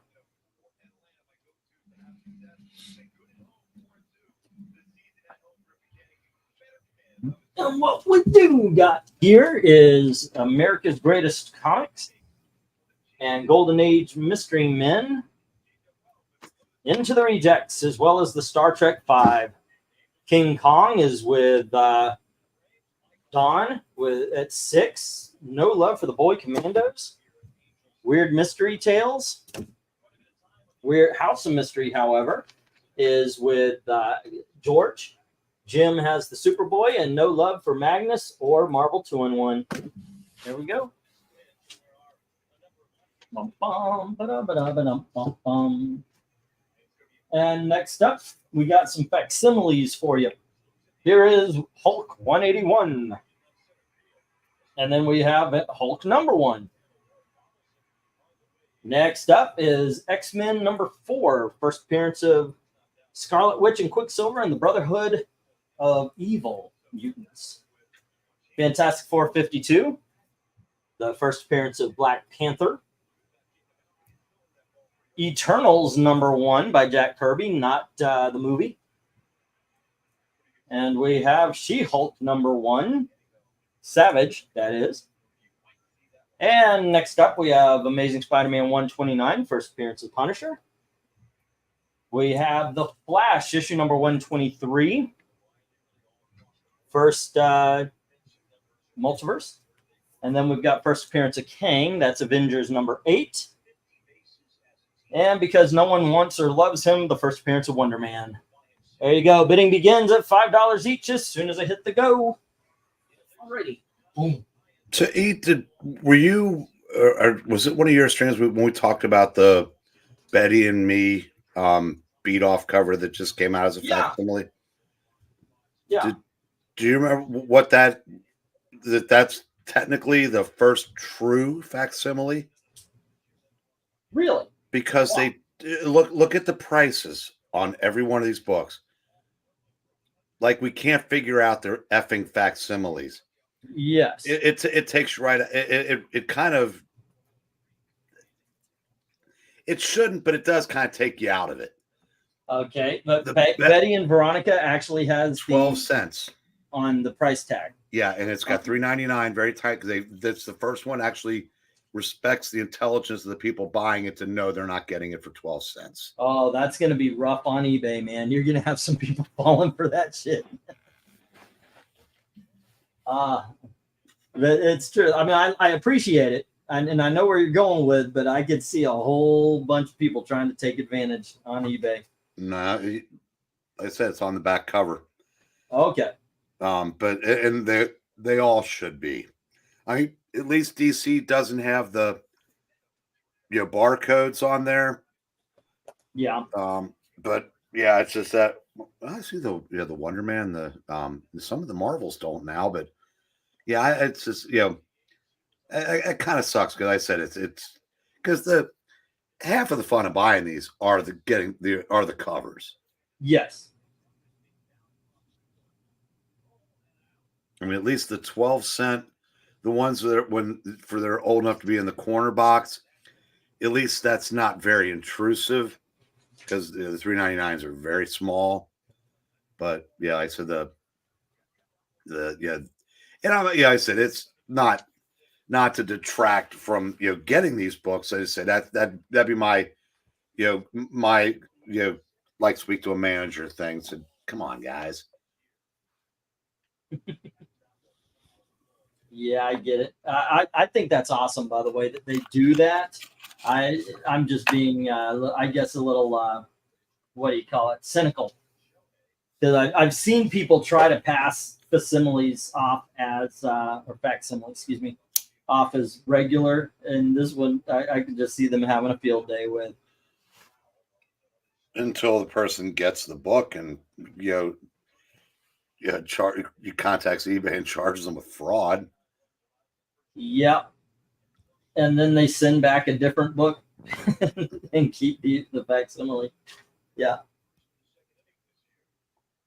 But that would be deserved. If somebody's going to be a cheap con artist like that, they deserve whatever they get. But there's a lot of comic book history up in this slot right now. Yeah. So which ones do you go for? Serious. Which ones would you recommend? Okay, first I said, at one point I owned the originals of all 10 of these. Okay. So if I can get over my depression for a moment, that I'll never have these again, except for maybe She-Hulk. I have the Eternals. Woo! The Eternals is affordable. She-Hulk is affordable, and that is it. Okay, my adjusted Grail, since I don't think I'll ever have it like a Avengers 4, I want Avengers 9. I love that story. No. Yeah, and so like I said, I would probably that, the Flash, Hulk #1. I mean, you can't go wrong in this lot. It's too tough. Oh, also from the conversation before, Rhaegar saying he is a legendary Christian king that descended from the 3 wise men. He ruled a nation that vanished after pagans and Islamists assailed it. He was said to own riches, beasts, and marvels. His kingdom was said to be somewhere in the Orient, and that is the answer to the question of who was Prester John. All right, well, thank you. Let's see. And Rhaegar saying RIP chat because nobody's chatting. By all means, guys, if you have something to add in, go on ahead. If you have a question, even not even about the comics, but you just have an average question, because we use these as live streams. I'm selling comics on it. You know, we will literally talk about it. Yeah, we talk about the books also, of course. I mean, that's what we're here for, but we're willing to talk about anything. And, yeah, I kind of lost faith that I'll ever own that Flash for real. I've owned a couple of the She-Hulks. I owned, in my entire life, I think I've owned 5 Incredible Hulk number 181s, but sold them far before they blew up. I got when I bought the Flash 123, the cover was split and detached, and it was still $100. Wow. And that was every bit of 20 years ago. I had the Hulk, the She-Hulk, and the Punisher up here. Of these books, those are the ones. Oh, and, you know, because I never owned it. I don't consider myself owning it. You know, you guys know I sold an Eternals #1 recently. But yeah. I've even sold a She-Hulk #1 at this auction before. All right, let me get the 1 minute warning here.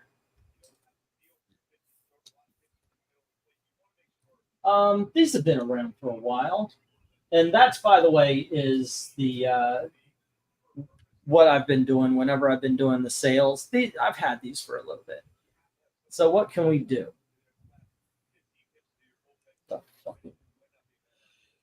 Jim, I try not to think about any of Tom King's projects. What are we trying not to do? What do you think about Tom King's new project? What is his new project? Oh, wait, didn't they say he's doing Black Canary? Yeah. He wishes he was doing Black Canary. And he's gonna do something groundbreaking. Have her fight Lady Shiva, because that hasn't been done 3 or 4 or 5 times already. But they'll both have daddy issues. That'll be the selling point. No, I think he'll give Black Canary mommy issues again. Yeah, I don't know. Okay, so let's get the stop. And Avengers #9 is the one that goes to Jim. Everything else, it's the reject box. And we'll do some big dollars. Because he did mention that Dinah Drake will be one of the characters in the flashbacks.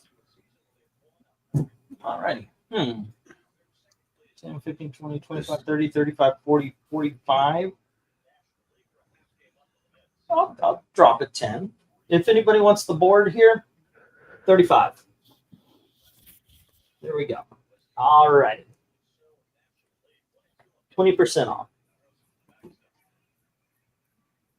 See the one I dropped? That one would be one of the free ones. Okay, there we go. All righty, and let's get the big dogs up. Let me change that banner here. Who let the dogs out? What? Brian said he'll take A.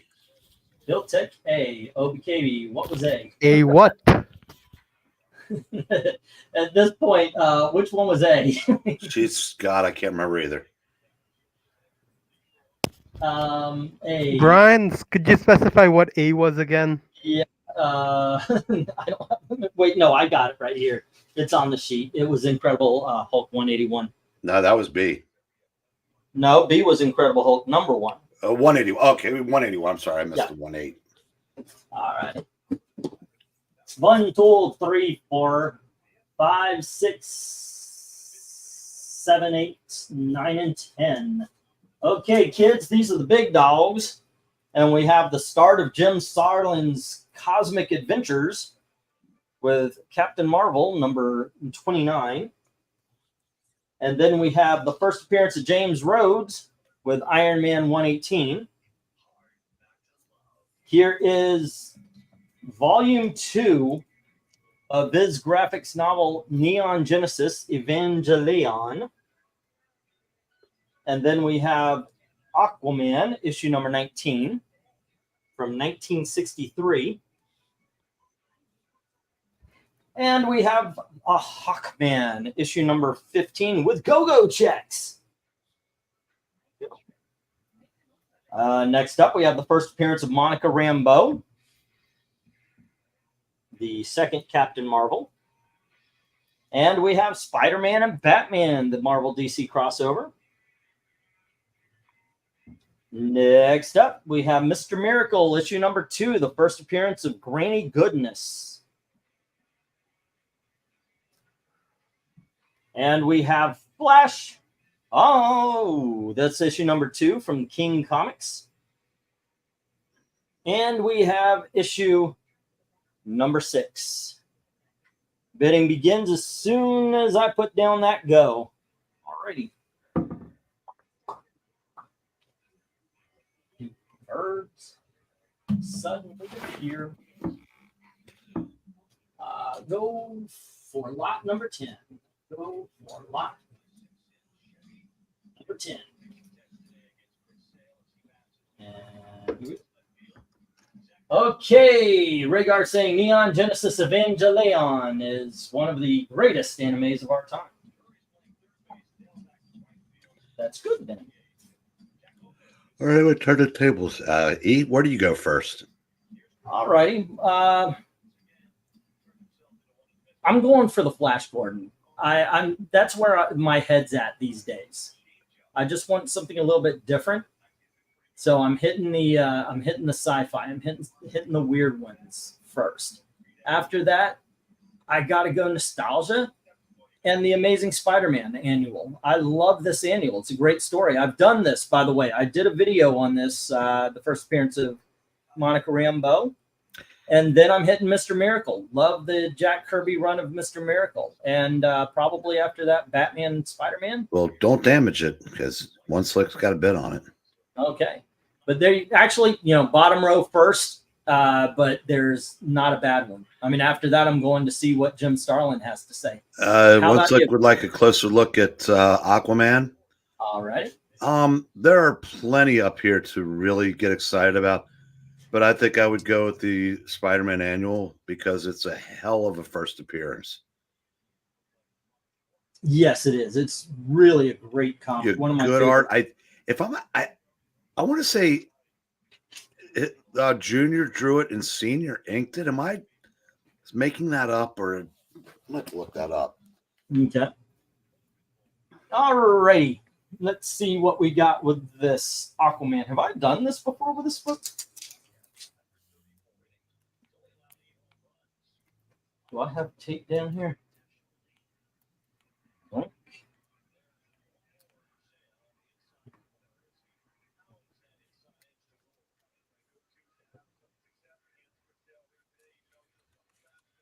This is in a My Light, by the way, also.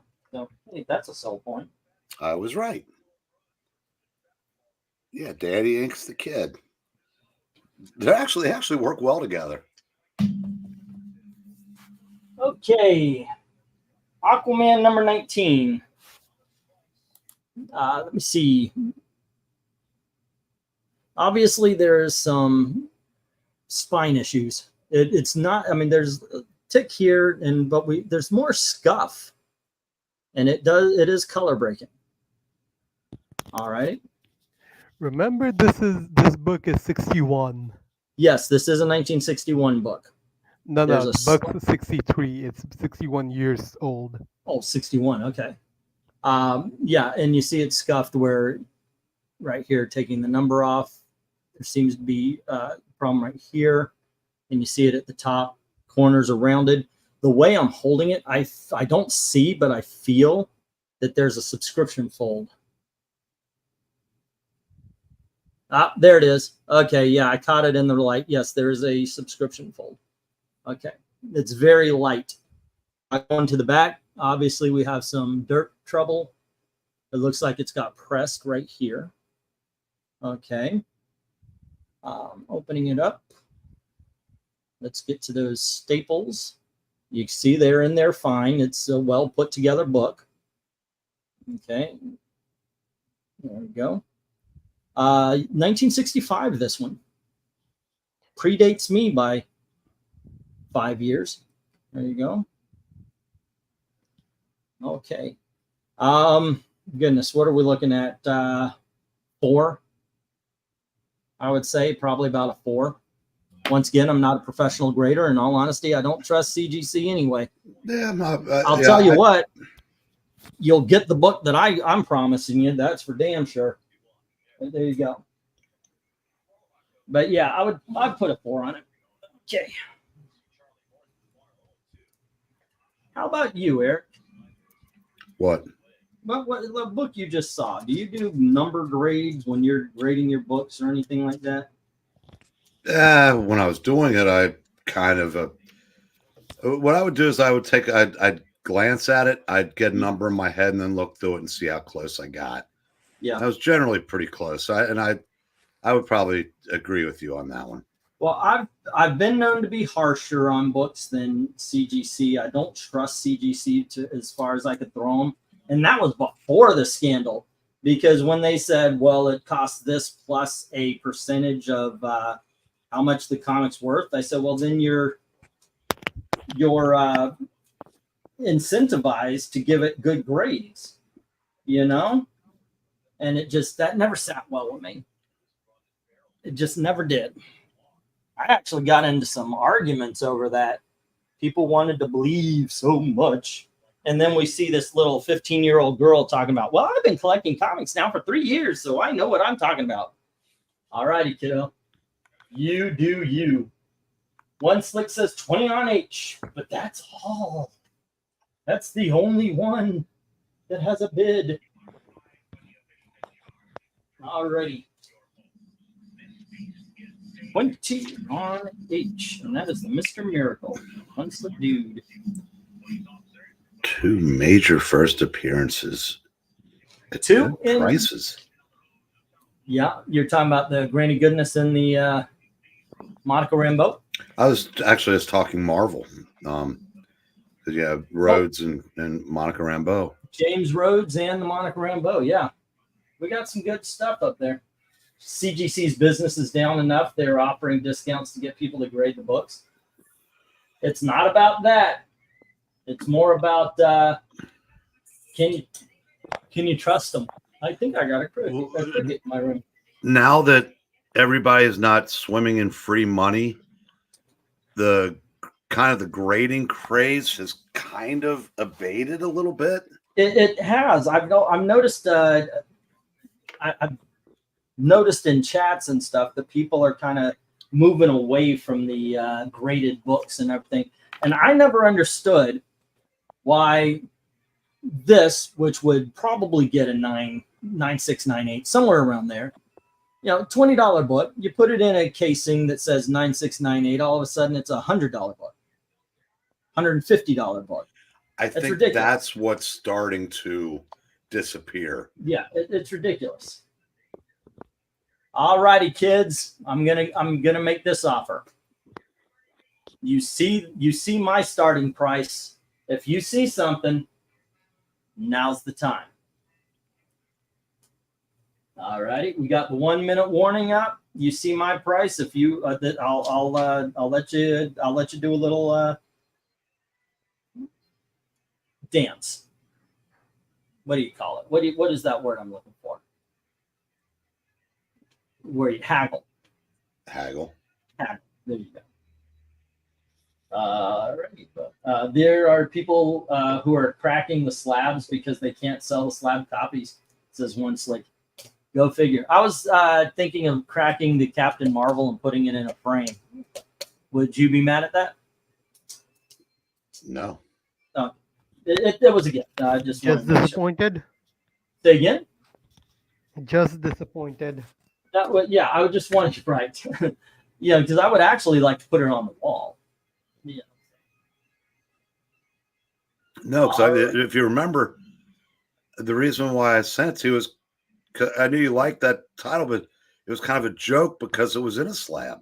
I know, right? So, Somebody slabbed Captain Marvel #1. Who does that?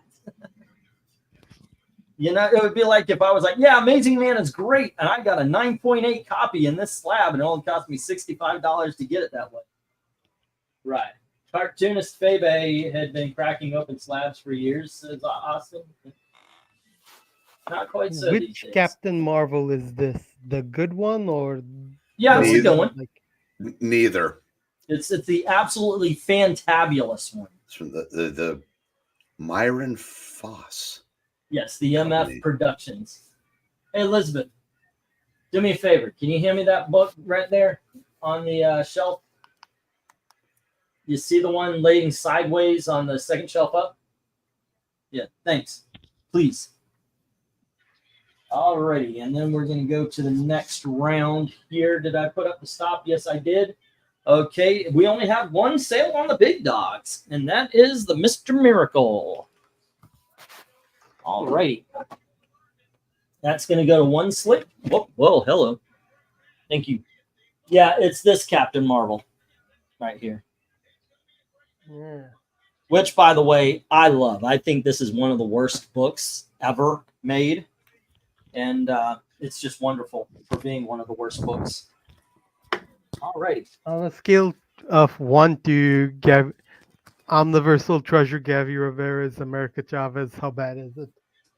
This book schooled Gabby Rivera. Gabby Rivera was able to write what she writes because she must have been inspired by Captain Marvel. It is incredibly bad. All right. 1, 2, 3, 4, 5, 6, 7, 8, 9, and 10. Okay, kids, next up, another facsimile. This is the first appearance of Blade. Tomb of Dracula #10. And we have Shock Suspense Stories, which is kind of a facsimile in its own. Issue #12. Next up, we have The Punisher for Marvel Knights. I think it's the same as the other, but this is one of those, what kind of cover is it? Dynamic Forces variant. It's got a certificate of authenticity here, and it's been autographed by Dan Jurgens. There you go. And we have X Factor #1. And this is Fantastic Four issue #278 and 279. It is a John Byrne Doctor Doom story. It's the whole story there, and that is 10. And we have Marvel Milestones featuring Beast and Kitty Pryde and Evil Black Cat. You're breathing right into your mic. And this is Amazing Adventures, issue #11, facsimile. First appearance of the Beast. We have GI Combat, issue #172, starring the Haunted Tank.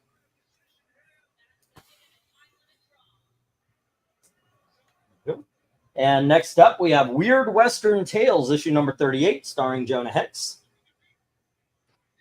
And we have Superboy, issue #121. And we have Superboy, issue #127. Bidding begins as soon as I hit the go.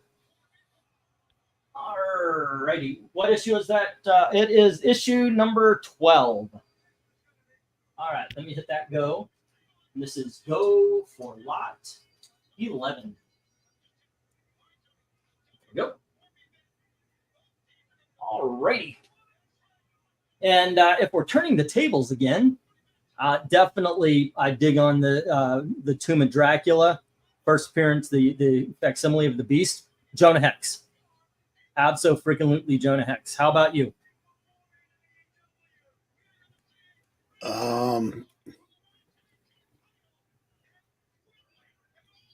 Yeah, of original comics, I think I would go with. Actually, I think I'd probably go with the.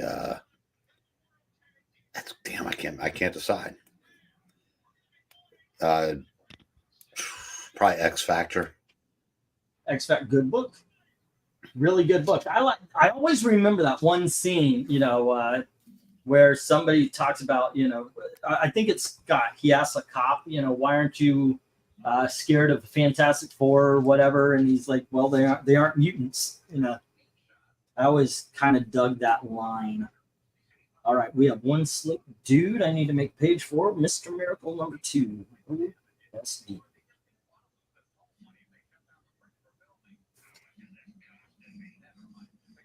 All right. And what was the other one? That was the only book. Oh, last lot. Not good, kids. Yes. It seems like everybody's now ready to bid. I'd put that lot back up again after this. What? maybe. Shitload of bids on this lot. Damn, I'm writing stuff down here, and I'll be right there. We'll be right there. Then we had Adventures 9. 5. And BS had Incredible Hulk. 181 and 5. There it is. There it is. All right. BS. There it is. Like I said, I'm trying to keep up with your bids. I do recommend that you write down everything you win and the price you win it at as well, just in case I miss something.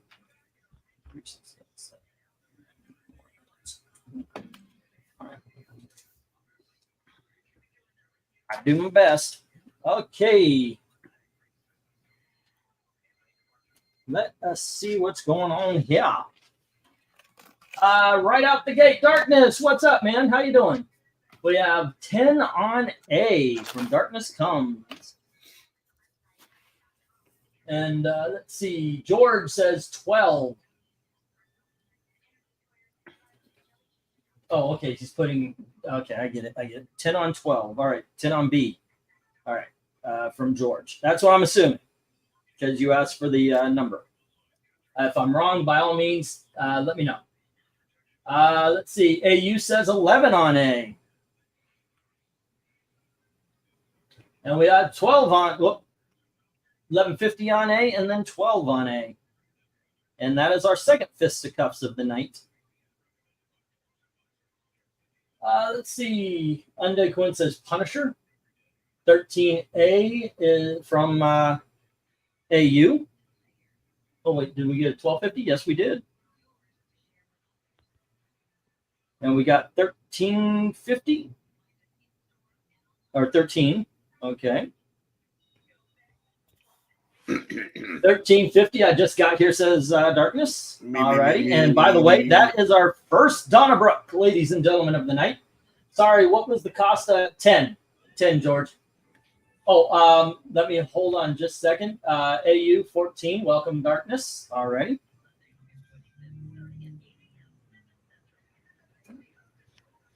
$14 on an A, says Undead Quinn. All right. I think he's just talking about it.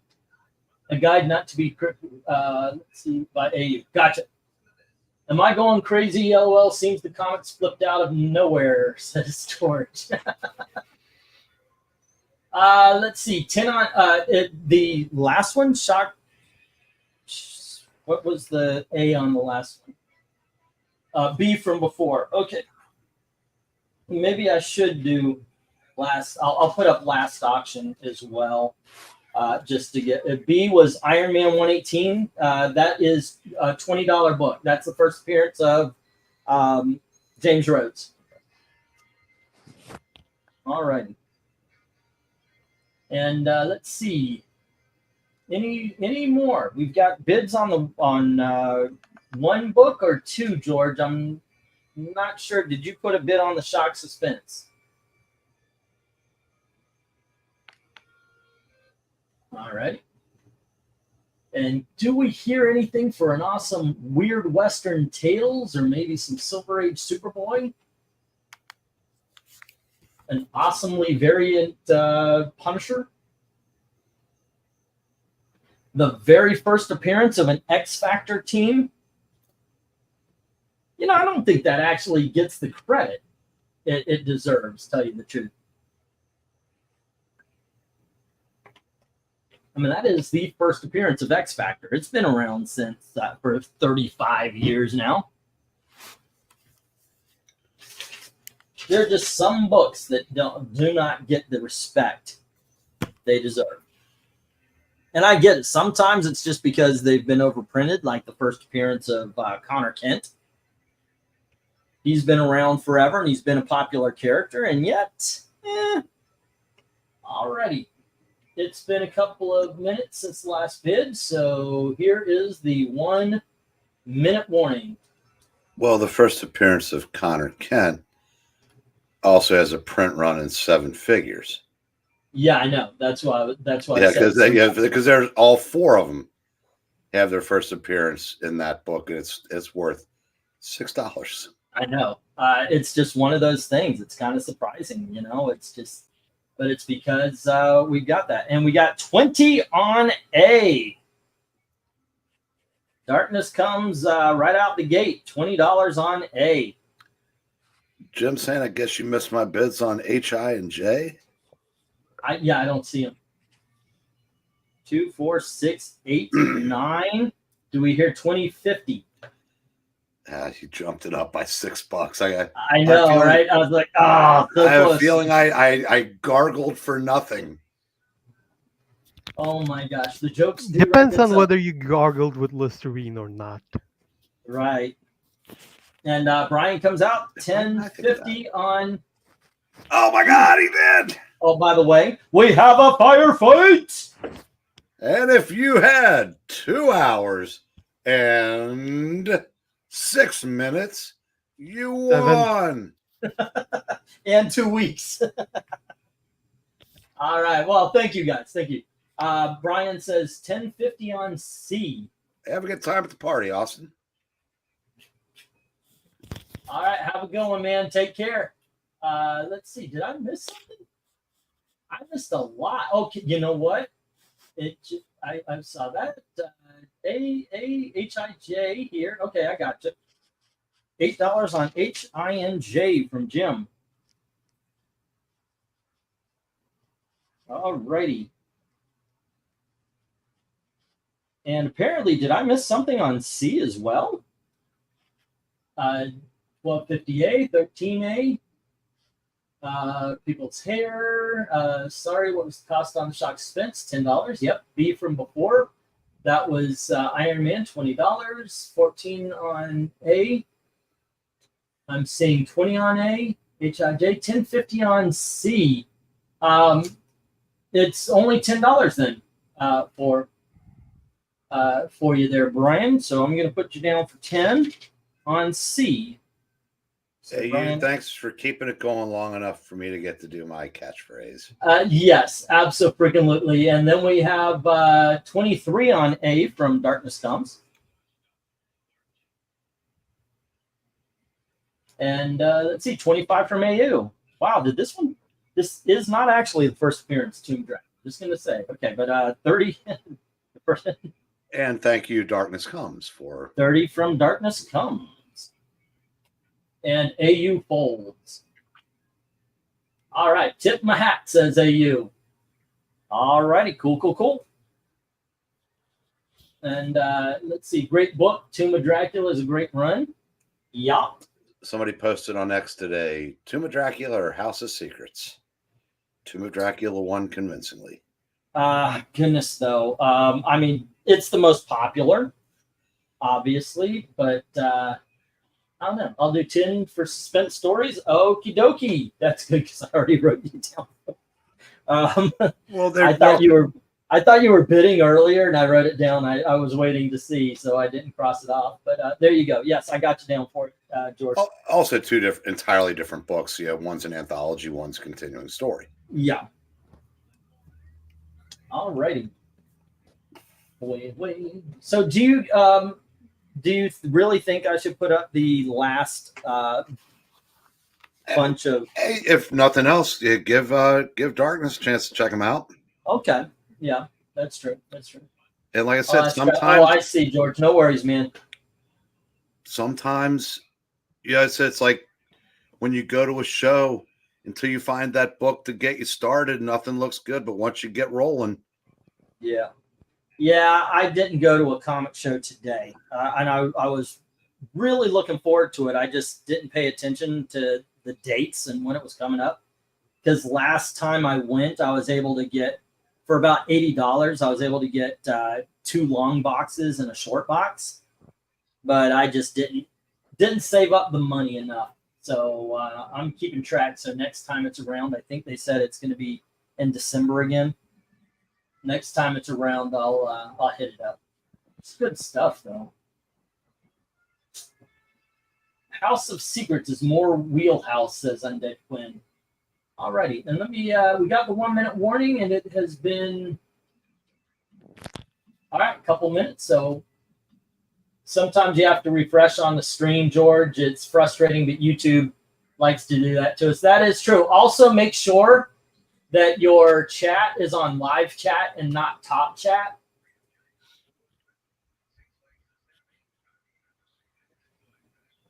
And that'll help you keep up with everything.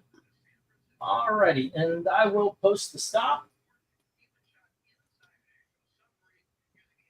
Looking for the Vertigo House of Secrets now for my collection. I'll keep an eye out there, and then Quinn. Alrighty. Now we got the stop here. Unfortunately, not a lot has got bids, but I do appreciate the ones that do. Okay. Let's see. Nope, that's the next one. Where's this one? Here it is. Well, actually, yeah, a lot do. Not a lot got missed. X Factor, no love for that. So that's hitting the... Oh, hold on just a second. Let me put that here, because I know we sold a couple from the lot before this. Fantastic Four's hitting. Yeah, let's put that down. Maybe we can do some of that too. And then Amazing Adventures. Oh, I have this marked on my page as 8 and not 10. I guess I forgot to change the thing. Wait a second. No? Okay. No love for GI Combat. Oh, how the mighty have fallen. For a while, Jonah Hex is with Jim. So are the Superboys at 8 each. Okay. And on the top, we have Darkness Comes with A at 30. George with the Shock Suspense at 10. And Punisher to Brian for 10. Put those down here. And, yeah, sure. Let me put these back up. We had Neon Evangeline at 15. Next up, we had Captain Marvel, number 29 at 10. The first appearance of Jim Rhodes, that's Iron Man 118. And then we had Aquaman, number 19. And here is Hawkman, number 15. And then we had the first appearance of Monica Rambeau. And we had Spider-Man Batman. I'm not going to keep this up for a full lot, though. I'm just here. I'm going to show them off, and it's going to be up here for a little bit. Then we're moving on. And then we had Flash Gordon, issue number 2 from King Comics. And we had Flash Gordon, issue number 6 from King Comics. Those are Glenzer books. And just to fill out that last spot, let me put this back up, but ignore that 10. We're going to go 8 on that. All right. There you go. Okay, see if there are any takers. Oof. And like I said, this isn't going to be a full, I'm not going to wait a long time for this one. I had to make a choice between GI Combat and Jonah Hex. That is a Sophie's kind of choice right there. Those are some good books. And let's face it, what doesn't sell this week will probably show up next week. Oh, wait, I'm sorry. No, you'll never see these again. It's called FOMO. Yeah, that's it. That's the ticket. All right. 10 on B for now. The Captain Marvel says Darkness Comes. Alrighty. Darkness Comes. Tomb of Dracula number 10. 30. And Captain Marvel 29. For 10. Okie dokies. Any more takers? There we go. That was this one.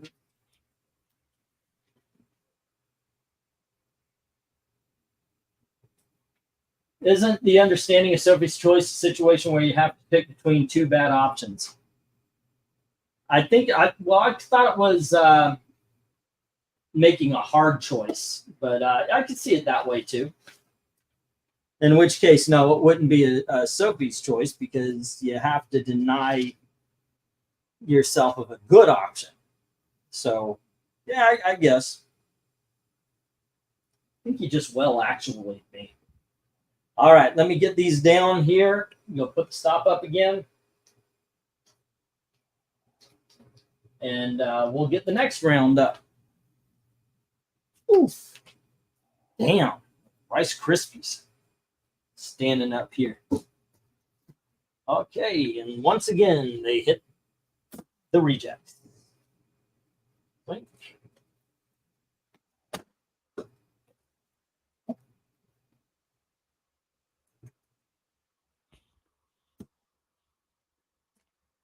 Okay, and the last of the big dog lot. We have Batman and the Outsiders, issue number 1. And then we have Batman Brave and the Bold 1978 special starring Batman and Sergeant Rock. And then we have the Fantastic Four. This is issues number 234 and 235. Tells one story. We've got the issue where Tony Stark gives up being Iron Man after getting really, really drunk. That's issue number 169. And we have Dark Hawk number 1. Next up, Our Army at War, issue number 296, starring Sergeant Rock. And then we have Our Fighting Forces, issue 148, starring the Losers. Captain Storm, Johnny Cloud, Gunner, and Sarge. And then we have The Spectre, number 8. And, of course, somebody did write the date right there. And we have Human Fly, issue number 1. And The Defenders, issue number 17, first appearance of the Wrecking Crew. Okay, bidding begins as soon as I hit the go. All righty.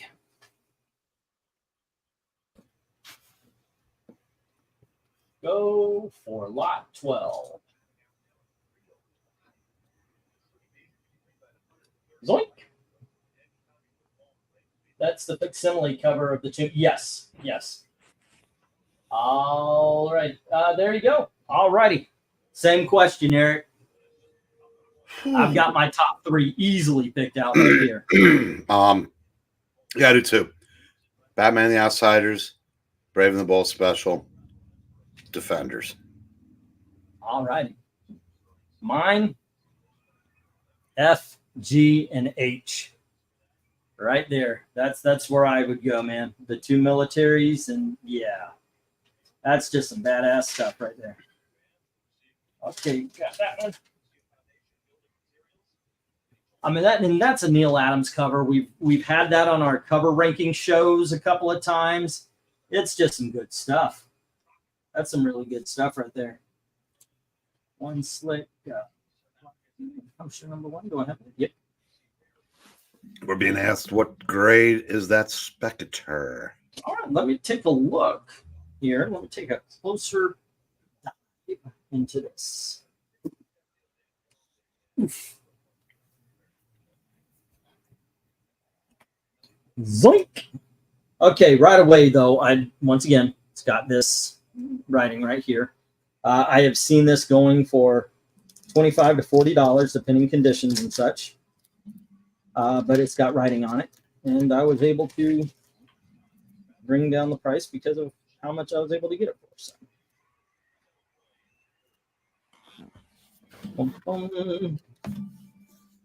Now, sometimes the date doesn't hit the condition grade very much. But let's go through this. Okay, first look. There's no subscription fold. When I'm looking at it in the light, I'm looking for pressings. I see a little bit right here on the corner, right on the line. And by pressings, I mean like indentations. I see a little bit right here. I'm trying to catch the light. And that is about it. But you can see the corners are rounded. Obviously, this one would be. That one's pretty sharp. This one's got a tiny hanging chad right there. I don't know if you could see it. The one right above there it is. Right above you see that? The little hanging chad off the side there. Otherwise, no problems. Let me go to the back. Little off color, but there's no real dirt stains. I'm not seeing any indentations on the back cover. Just once again, the hanging chad. Let me open it up. We see the pages are bright colors. Everything's put together well. I'm trying to find the centerfold.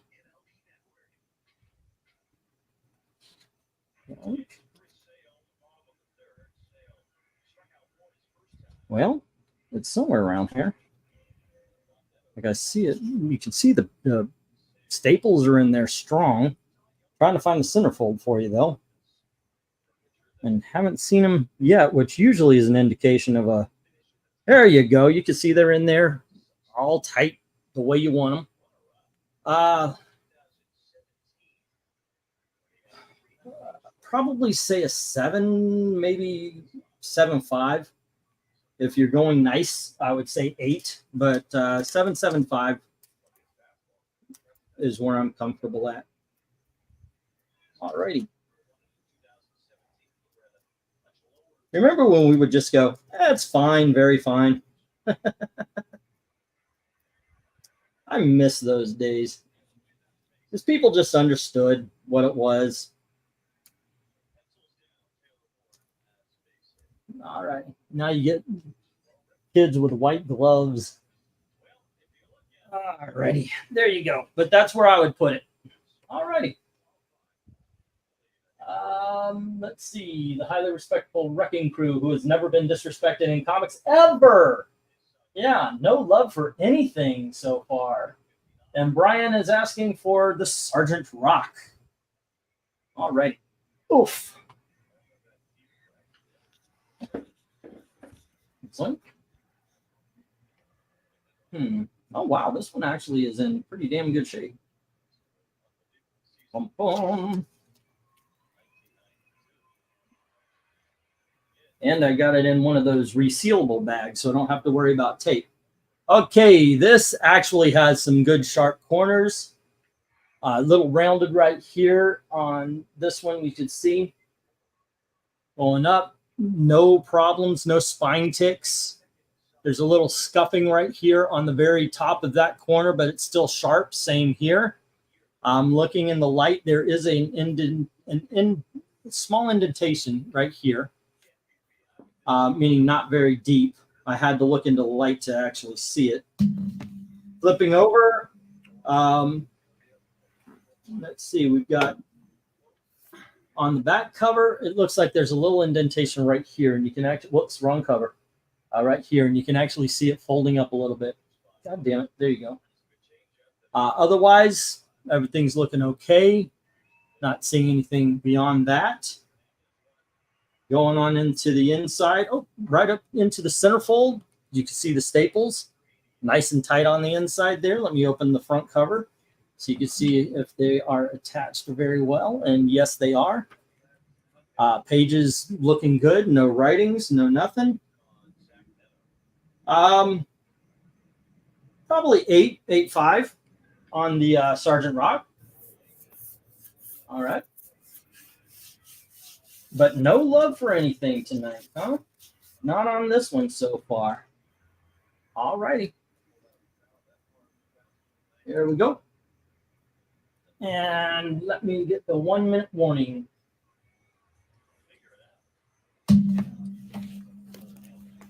Boom, boom.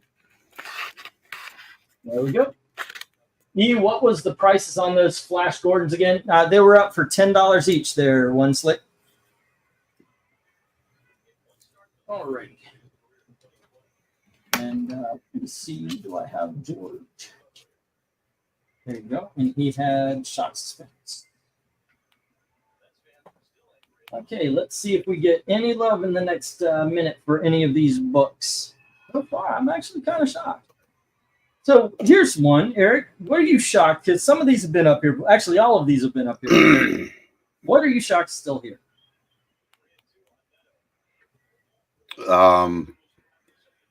Brave and Bold. Yeah. And Batman and the Outsiders has been here 2 or 3 times. Yep. And this copy of it. Yeah. Shock Suspense 10, and that is 18 on the. All righty. There we go. A lot of good books. I'm just watching the auction and standing outside at the beach with some friends. Good times. Good times. All right.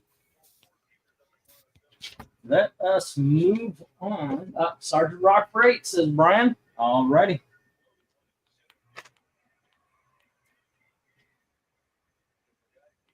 That sounds good. I miss the beach, man. I really, really miss the beach. Every so often, Gail asks me, do I feel like I'm at home yet? And I tell her, I don't think I ever will, you know? I'm just, I'm a Florida man. This is not my home. All right, let's get that. And where's Ryan's sheet? I'll just put that down.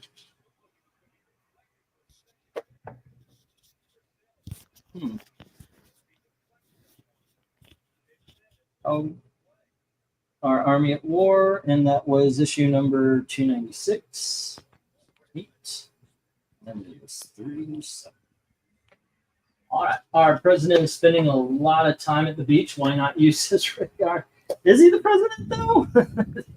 It really does seem like he just disappeared when they did what they did to him.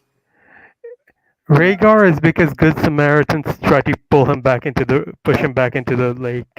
All right, and One Slick Dude is taking the Flash Gordons. That's Flash Gordons number 2 and 6. All right. One Slick Dude, where's this page?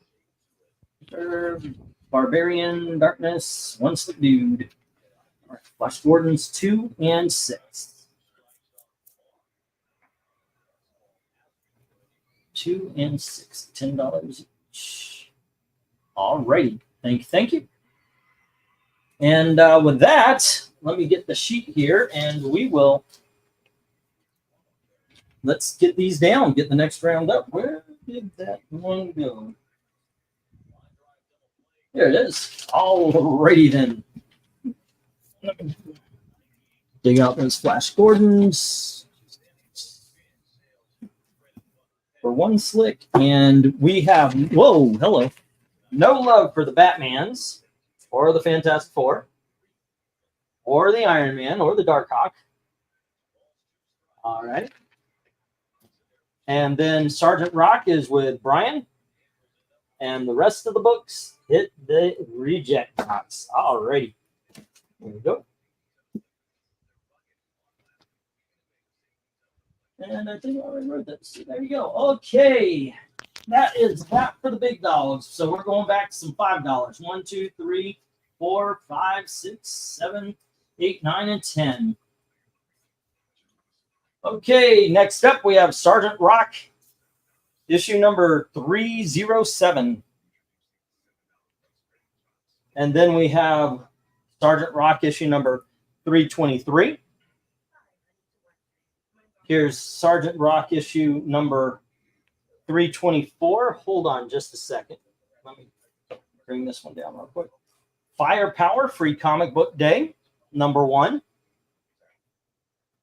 And then we have Aliens Newt's Tale. This is issue number 2. And here is Terminator by James Robinson and Matt Wagner. This is a great freaking book, by the way. Punisher the Prize. Both of these are prestige format, double-sized comics. As a matter of fact, so is this one, Batman Poison Ivy. And so is this one, Batman Bane.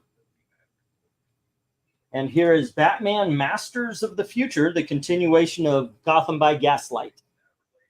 All right. And bidding begins at $5 each. As soon as I hit the go.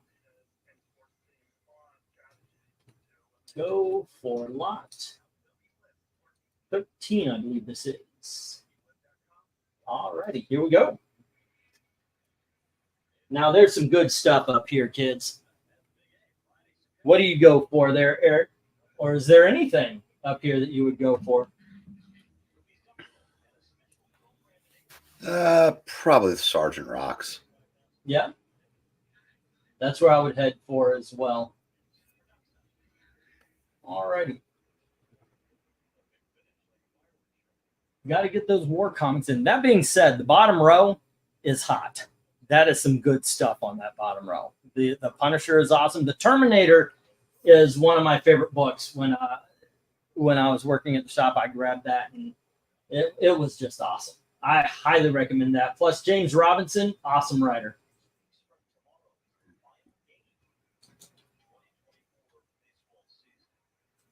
All right, Sergeant Rock. And that is 307. Okay. Zoink. Okay. How much are these books? 5. Oh, yeah. Sorry. I didn't change the banner, did I? We're starting at 5. Usually what I do is I go up, like start with the $1, $2, $3, and then after I go backwards. So it's 5. The next ones will be 3, and then we'll have some 2s and end with the 1s. All right. I believe my total is 56 with shipping handling. If so, round it up to 60, and I will email in the morning for PayPal if that's okay. Yeah, let me, here you go, Brian. Okay. I've actually got you. I missed something because I've got you down for 56 with shipping and handling and a little bit extra. Yeah, I've got you down to 47 actually with shipping and handling. Or, well, 46 actually. So there is $10 missing. What I've got for you is Sergeant Fury 146, the Batman Bane. That's at $1. Batman Bane for $1. Mad Monk for $2.50. Monster Men for $3.50. And then the Fantastic Four lot, $240, $251, $254, $263, $278, or $276, excuse me, $313 and $317, and the Quest Probe number 3 for $10, Punisher 1 for $3, Batman Colt number 1 for $3, Incredible Hulk 181 for $5, and then Our Army at War 296 for $8. I've got 37. 1, 2, 3, 5, 8, 18. Let's see, 21, 24, 29, 37. Yeah. Let's see. Jim says 5 on F. All right, getting that Terminator. Good deal right there, man. That is a good book. Johnny Quest gets probed. Wait, what? All righty, that is Jim. Let's see. You forgot the Punisher signed. Okay, sir. There you go. That's the missing $10. All right.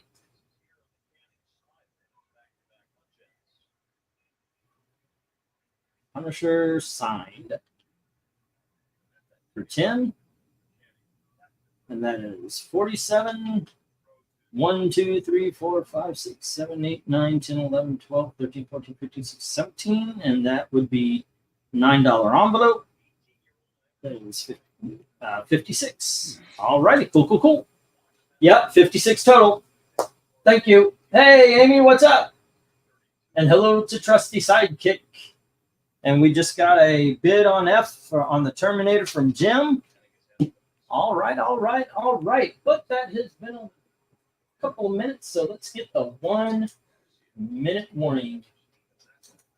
All righty. Hunter sure looks like an anime drawing. Huh. Kooky. All right. So what's going on there, Eric? He says, trying to get some conversation started. I'm sorry. I was just I've been reading a lot of X threads on our local team's absolute lack of anything tonight, and our local sports writers getting snarky, and I was debating whether or not to start a fight with him, which I have before, but I've thrown in a couple of messages and such, and sometimes I feel like wait a second, I shouldn't be doing this, and I just can't help. Well, they've got a horrible manager. They lost 13-1 tonight. They were down 8-0 by the end of the national anthem. And and fans keep bringing up accountability. And this sports guy goes, well, what's accountability? That's easy to say when you have no idea what it means. I want to say, well, this is one of those where you pick a fight with your subs. I said, nobody's ever right on one of these. So why don't you tell us? But then I'd just be in a back and forth for the rest of the night. So I'd side against it. I mean, he's a good guy, but Jesus God, our local media is, there's people on Twitter that actually will call things out, but our local media is just so fucking Pollyanna. And I said, the last time the Reds were in a World Series, 1 year from now, that appearance will be old enough to run for president. It's been a while. Terminator is with Jim. Everything else hits the reject box. This is sad. They're homeless, Eric. These comics, they have no home. They're just in transit from one shop to the next with me. They need a home. I'm so sad for them. I don't know if that'll work, but I'll give a try to anything. Zoink and away, yikes and away. Alrighty, that was there. Let's get the $3 books again. I'll change this and fans to the $3. Okay, here we go. It's trick 1, 2, 3, 4, 5, 6, 7, 8, 9, and 10. All right, gang. Next up, from Gladstone Comics, we got some awesomeness here, ladies and gentlemen. This is Dick Tracy, #2. And then we have the original, as it says, Dick Tracy, #5. Then we're going to switch things up. We're going to go to some Marvel comics. Here's Ms. Marvel, issue #2. And we have Ms. Marvel, issue #4. And we've got Ms. Marvel, issue #17. And here is Ms. Marvel, issue #18. Ms. Marvel, issue #19 with Tyra. Okay, stay. Then we have Ms. Marvel, issue #20 with the Puppet Master, it looks like. Puppet Governor. Sorry, I know my place. And then we have Ms. Marvel, issue 27. And finally, Ms. Marvel One Shot. Do not miss your chance to blow. Alrighty. Bidding begins at $3 each. Soon as put up to go. Okay. Dan's asking the cost for shipping. Sorry, who's? Dan is asking what is the cost for shipping. Oh, I think he's only had one book, or One book, so it'd be like 6 if he wants to be shipped right away. You have a couple of options here, Dan, because I think you only have one book. Let me get your sheet here. You might have had two. And we are joined by the worst of the Ninja Turtles. There you go. Yeah, you've only got the King Kong. If you want, I'll ship it media, and it's $6, so that would be 12. You know, Evil Black Cat. If you want, hold on, guys. Let me talk to the gentleman here. And if you want, you can just pay for the comic, and I'll hold it. And if you get more comics, you want to build up more into the box or more into an envelope or something, you've got that option too.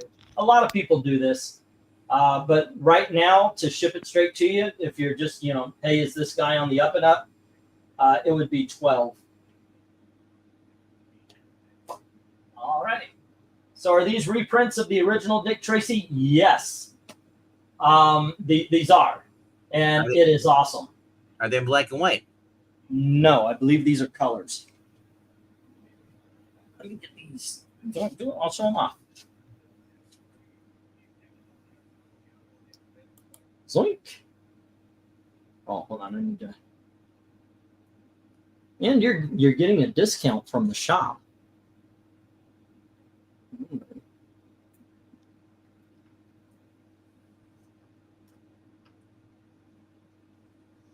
I put the price tag over the back to dissuade people from opening the books. Okay, and this is what they look like on the inside. There you go. Yep, nice and colorful.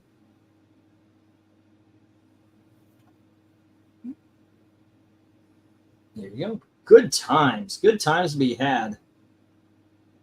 Dick Tracy and the Evil Influence. At last, Vitamin Flintheart has agreed to coach theme song in the ways of stage, but his affection for the job is still none too warm. That's the way the book opens.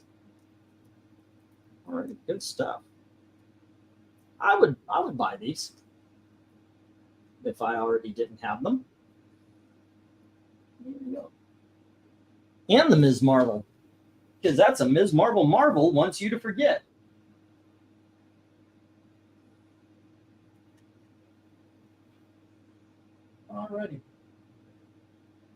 Alrighty, let's see. So what's been going on, RDV? Well, the Earth cooled, the Ice Age came, and all the dinosaurs died. And then we had a nice little auction over on another channel. I can't see what the name is. Say again? What? Just kidding. No, not By the much. way, good airplane reference. Yeah. You know, this is one of the worst day of times to quit sniffing glue. I picked the wrong week to stop sniffing glue. Amphetamines and this marker. Yes. Then he dies. No. I need to drop. This was super fun. Well, glad you had a good time there, Don. We do this every week, every Saturday at 8 p.m. Eastern. Amy's saying, what? The dinosaurs all died, but not Barney. That tough guy, he just kept going. So there's no love for these? Really? Not even a little bit. Oh, I don't need the Miss Marbles. I already got those. I'm actually surprised that nobody else is going for them though. Yeah, I know. I thought they would be a little more popular as well. But hey, what you gonna do? I also thought the Dick Tracy would be a little more popular, but what you gonna do? Some days you just can't sell dick. What do we got? We got 1, 2, 3, 4, 5, 6, 7, 8 Ms. Marvels here. That's 24. So okay, I'll tell you what. You take all of them, I'll go 20. And this is, I'll go 2 for 5 on the Dick Tracy's and 8 for 20 on the Marvels. Anybody wants to take me up on it?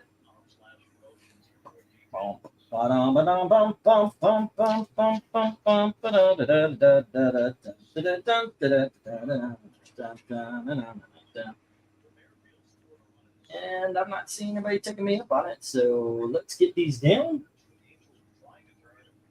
And we'll get the next round up. So,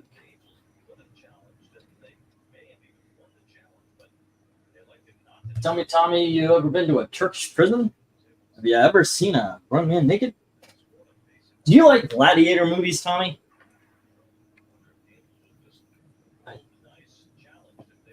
By the way, the offer is still on the table, so. I thought you were keeping that offer on the down low. No, I want everybody to know about it. It's good until the end of the auction. But it's been an okay. I mean, I think I'm about. No, I'm not doing. More books have hit the reject pile than they have been bought, but it's okay. 3, 4, 5, 6, 7, 8, 9, and 10. Next up, we have Marvel Classic Comics #2, The Time Machine. And then we have issue number 27, Kidnapped. Next up, we have The Prisoner of Zenda. That's issue number 29. And we have White Fang, issue number 32. And just to fill out this island, we've got a Marvel movie special, The Island of Dr. Moreau, based on the 1970s Island of Dr. Moreau. And then we've got Spider-Woman number 38. And we have Strange Adventures number 242, starring Adam Strange. We've got Kid Colt Outlaw 92. This is a 1950s book, by the way, but it does have that going on right there at the top. Okay, next up, we've got Captain Marvel number 53. And we have Captain Marvel number 61. Bidding begins at $3 each as soon as I put the go up. All righty. Alrighty, and this is go for lot. What are we on here? 15. Zoink. Alrighty. Did you see the new news? Black Thunder is getting DC reboot. Who? Black Lightning. Okay. Good luck to them. I would not wish anybody. I would not wish a modern day Black Lightning on anybody, to tell you the truth. He's gonna be on the Ultimate DC Justice League, I believe, right? Oh, we talking about? I don't know if it was a separate or a series by itself, but maybe. Or a TV show. I don't know. I'm talking about. I don't think I ever heard with him was gonna be in a comic book. Oh well, shit. I'm not wishing anybody a modern day Black Lightning at all. But I think it's for anybody. Like I said, I heard he's going to be in the Justice League though. So I don't know if he's going to be in Scott Snyder's league. Mm-hmm. No. The Justice League is King Baby. Tom King. It's called Justice League Unlimited, but I don't think Black Lightning's in it. They show Black Lightning on one of the Justice League covers, so I don't know who's writing it. But at this point, it's like he's been butchered on the Outsiders. Whoever hell's writing that currently. The dynamic duo of Lansing and Kelly. Yeah. So I don't know. At this point, I don't know any people that really care for Black Lightning as a character, other than people who are in their 50 plus. Yeah. I don't see people go like, "Oh, I love Black Lightning. Did you watch the show?" No. All right. Like, we have been looking at comic books for a couple of lots now. What should we do here? And no, the Black Lightning is basically a book that's coming out by Brendan Thomas. probably one of the voices writers. No, I think he did a really bad book before that. I'm not sure. You know, if that was called The Prisoner of Zendaya, that would sell. Yeah, just about. White Fang actually has a thing? Holy crap. I did not know they had a book. Is that a one shot? Or is that no, all of them are. It's it's like Classic Illustrated, but by Marvel. Sweet. Yeah. So those are all like the comic book version of the classic novels. All right. Boom, boom. There you go. Take it off your hands. All right. One of the best movies for the 90s. Okay, the Ethan Hawke one? Yep. Okay. Dude, Iron Will was the other one. Yeah. Yeah. Dude, like, man. I don't know if you watched that on Twitter or if you seen that video before, Matt Damon, when he was doing the Hot Wings thing. On the great, you talk about why they don't make movies like they used to. Yeah. Yeah, because how much it costs. So, like, all the movies he loved making in the 90s, they cannot make those anymore. Because now you gotta pay not only for people to advertise. So you're looking at, which was probably like $25 million movie, is now $125 million they have to make back in order to, like, yeah. Yeah, he would talk about how because they lost the DVD market. Yep. Which I think is just stupid. How could you do that? Okay, Venkman, did you read the Aquaman Green Arrow Deep Target, that thing? Yeah, I did there. Some of that. Was it good? Hello, Benny. What's up? Well, you see, I read it as someone who's never read an Aquaman book or a Green Arrow book before, but I thought as a normie for coming into that, I thought it was all right.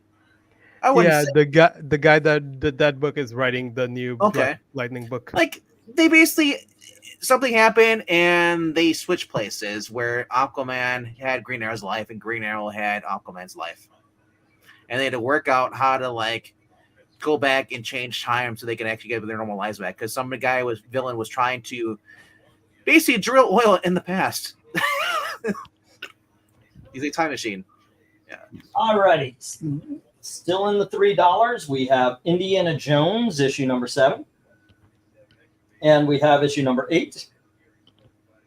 Further Adventures of Indiana Jones, number 13. And Indiana Jones number 26. And here's an independent comic book called The Iron Corporal. This is issue number 25. That's from Charlton Comics. We have Whitman with the Brothers of the Spear. I've got the number written down. We have Popeye the Sailor, issue number 126 from Charlton Comics. Next up, we have Porky Pig. And this is issue number, I've got it written down. I thought I had it on the back. Next up, we have Justice League, issue number 156. And we have Superboy and the Legion of Superheroes, issue number 239. Bidding begins at $3 each as soon as I hit the go.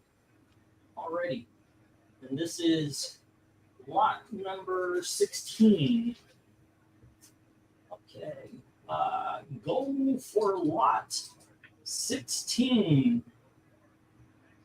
There we go. And hello to, did I say hello to Benny already? Yep. Hello to Benny anyway. Drill baby drill. What do we got? Plot when I hear culture marxism. I have no idea. No, he's in reference to when I talk about that book. The villains were going back in time, basically for resources. Oh. And they ended up, like, causing a mess, which basically had Arthur became Green Arrow and Oliver became Aquaman. Ah, okay. It was really weird, but it was all right, though. It worked out in the end. Like I said, the biggest thing I saw when I was reading was the other one. They had Void Song, or not. No, Trusty, the Star Trek 5 is in the reject box. You want me to get it out of the reject box?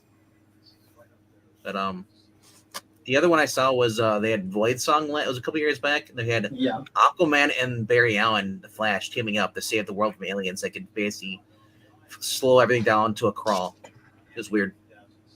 But Jim anyway, says 3 on I and J, the Justice League and the Superboy and the Legion of Superheroes. I was going to say, got some floating heads there. Yeah, you do. Look at that. But do they count as floating heads if, I mean, they're spectral? You know what? To me, they do. I don't care what anybody else says. We all have our opinions. Yeah, let's not get into that again. We don't need that argument. All righty, Trusty.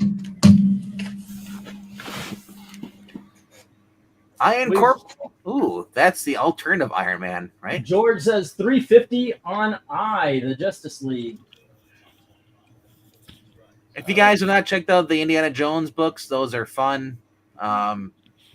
They're not exactly adapting the movie in those. Those are actually just new stories. Yep. And in all honesty, that has got to, when was the Iron Corporal published? That was probably about 85, and Charlton was literally on their last legs. But there's probably reprint books from stories from the 60s. All right. How did you get Zack's copy of Brothers of the Spear? Zack's copy. Oh, I see. All right. Popeye. Nice. The only one he will appreciate. Okay, here's the Star Trek. It's like the Power Man Iron Man issue. Literally, the Brothers of the Spear is pretty much the equivalent of the Power Man Iron Fist. Yeah. Well, it's got one of each. I can read it. It goes in two fists. There you go. Find a word. It's going. That's it. He's good people. We know that. He's all good people.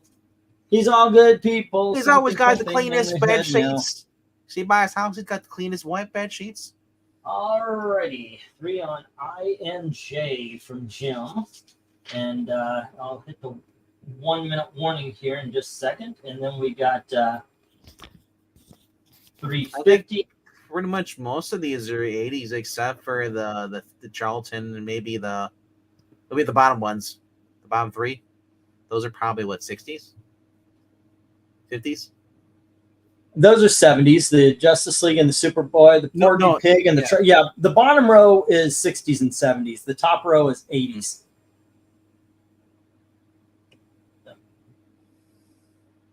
Alrighty, and let me put up the 1 minute warning.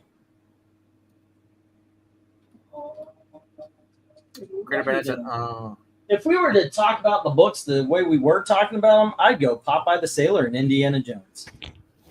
Those would be my pick. Oh, and the Superboy and the Legion of Superheroes, because that is an awesome issue. How about you?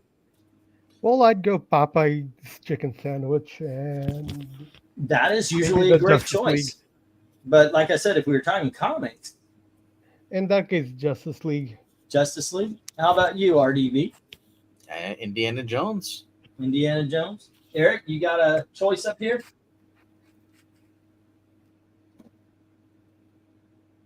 He's muted. Oh, Justice League. Justice League. See, there you go, gang. If you don't have that Justice League, it's got two recommendations up here. 2 recommendations. Yeah. We only have 1 bid on any book here, so there we go. Oh no, 2. JLA from Jim, and George has Superboy and the Legion of Superheroes at $3.50. Do we hear $3 on the pig? So was I muted when I said that Iron Corporal was from 86? I said 85, but it's 86. No. Yeah, you had corrected ear, and then you kind of went muted again. All right, and once again, I'm going to hit the stop, but if you want to bid on any of the books, and this includes anything in the auction that has not been bid on, just give the word. All righty, and once again, we have Jim getting the JLA at 3, and George with the Superboy at $3.50. The Indiana Jones hitting the reject. Hey, Eric, Time Travel has uploaded a video. Really? Yep. Actually, he might have done it years ago. It's from 11 minutes ago. He posted it up. It's got 6 views. It's a part 1. I don't know. That reject box. Maybe part 2 will be 3 years ago. I don't know. You never. Hey, RDV, can you change the box to the thing to $2? 1, 2, please. I could change it to $1 too.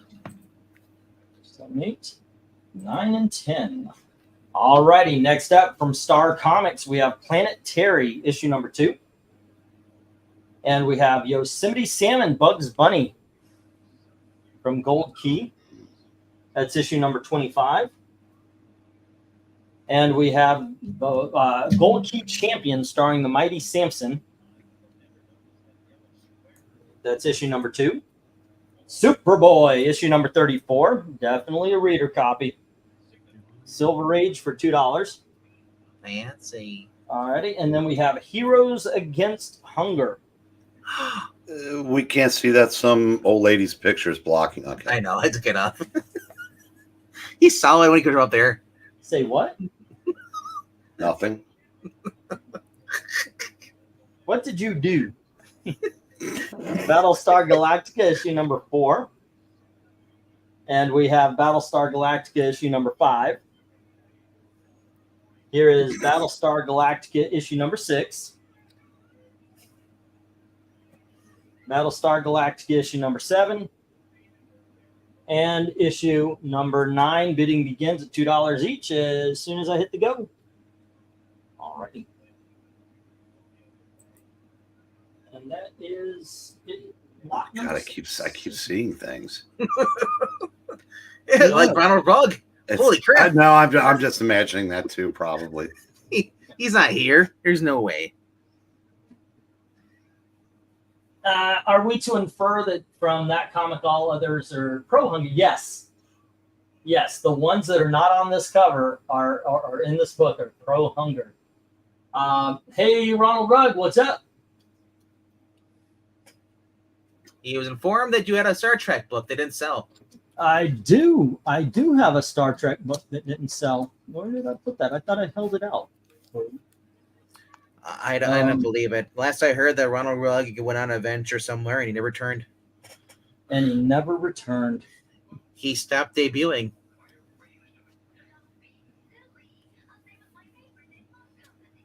All right. Zoink. Aha. Yes, I do, sir. Star Trek 5. 6. 6. Star Trek 6. Yes. 10 commandments. 10 commandments. Had it for 5. Counting's Yes. hard. All right. Should I put you down for it, Ron Rugg? Boom, boom, boom, boom, ba-dum. Okay, so I'll put you down for it. Ronald Rugg, Star Trek 5, $5. All right.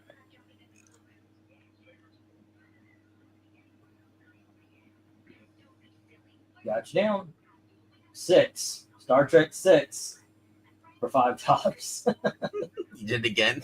I did, yeah. Just right after you guys corrected me the first time. Yes. Well, I hope that at least Rugg knows what he's getting. Alrighty, and Jim says 2 on D. Wait. He said, love to get that, whatever the cost. That's Indiana Jones. What? Wait, no, we're on a different one here. What do I have? Whatever the cost. He did not put a limit, so. Yeah, I should have gone higher, but I'm not a dick. Damn it. Alrighty, Jim. That's debatable, but $2. You should have gone higher. 134. yes. England team can have a nice comic salad of unsold books. Today, it has been. Ooh, that book's $20 now. Yeah, that has been a smorgasbord of unsold books. I might have to start selling my book copy of that. This is a deep box of unsold books. There's a Joker book in there too. Yep. So That actually surprises me that didn't go. The Joker? Yeah. Yeah, me too. Like, is it the Joker starring Batman? No. No. It was his own series. As I said, he wasn't allowed to win because he was a villain. In those days, you weren't allowed to do that. But they were basically like clever stories where it was kind of tongue in cheek. He wasn't nearly as homicidal in this as he was in the Batman stories at the time. They were just a lot of fun. But because I was thinking about that. It's like you take like when Morbius had his own series. It's like no, nothing like that. Yeah, that right there is the amount of books sold, and this box is full right here, and that's the unsold. So that's the day we've been having. But hey, I appreciate it's not a cheap series, and they're hard to find. So whenever he puts one of those up, they're usually more affordable here than they are anywhere else. So I was gonna say they probably were never collected. Yeah, well, I said it only lasted 9 issues. And There it was was collected. It actually was omnibus? collected in an omnibus. That Joker omnibus came out about 4 years ago. Yeah. And there was also an out-of-print trade that has it. But the omnibus has the never-before published issue 10 where he fights the Justice League. See, the kid, yeah, that changes everything. Anybody want it for $100? Do you have the Joker omnibus? Yeah, I've got it. I got it for a birthday a couple of years ago. Yeah, meaning I got a gift card, and that's what I spent it on. He showed on the channel. Yeah. I remember that. Next week, I may have another trade paperback lot. I didn't win the series, and I don't know if I'm going to have the money to buy another collection for next week, and it's going to be stuff you've seen before again. Unfortunately, that's the downside. If comics don't sell, I get into a rut where I got to just keep recycling, hoping enough sells to buy a collection. So I end up going to my shelves, and in all honesty, I don't really want to do that. But, I like what I got down there. There's a couple, though. You're talking about Clown Prince of Crime trade. Well, yeah, but the one we're talking about is Omnibus. Well, I did mention the trade also, but I've never seen it. I know it exists, but I've never seen it. It's not one of those omnibuses things. All right, no love for the Battlestar Galactica. Well, no love for anything but Superboy from Jim. Alrighty, so let me get those down. We'll get the next round up. Let me find Jim's page here just to write this down real quick. And that was Superboy 134. 134. And that is $2. $2. The weekend binge is That Girl. Huh? You mean like That Girl? That Girl. I've forgotten how just cute Marlo Thomas, yeah. What's the weekend binge? It's a show. It's one of those Me TV channels called Decades. Oh, and every weekend they show the same show all weekend. Okay. Marlo Thomas. Dave Thomas's daughter. Who is? I think she's 80 now and still kind of looks like she did in the show. Born in 1937. Okay, so she's 87. 86. She was born in November. Okay, so she hadn't had her birthday yet. All right. Yeah, get there. Right. Guess who she's married to? Oh God, she's been married for like 50 years. Since 1980. He had a TV show. I'm blanking on it. Phil Donahue. Phil Donahue. Yeah. Yes. Wow. He's the original femboy. I mean, that guy was far beyond liberal. Okay. Next up, 1, 2, 3.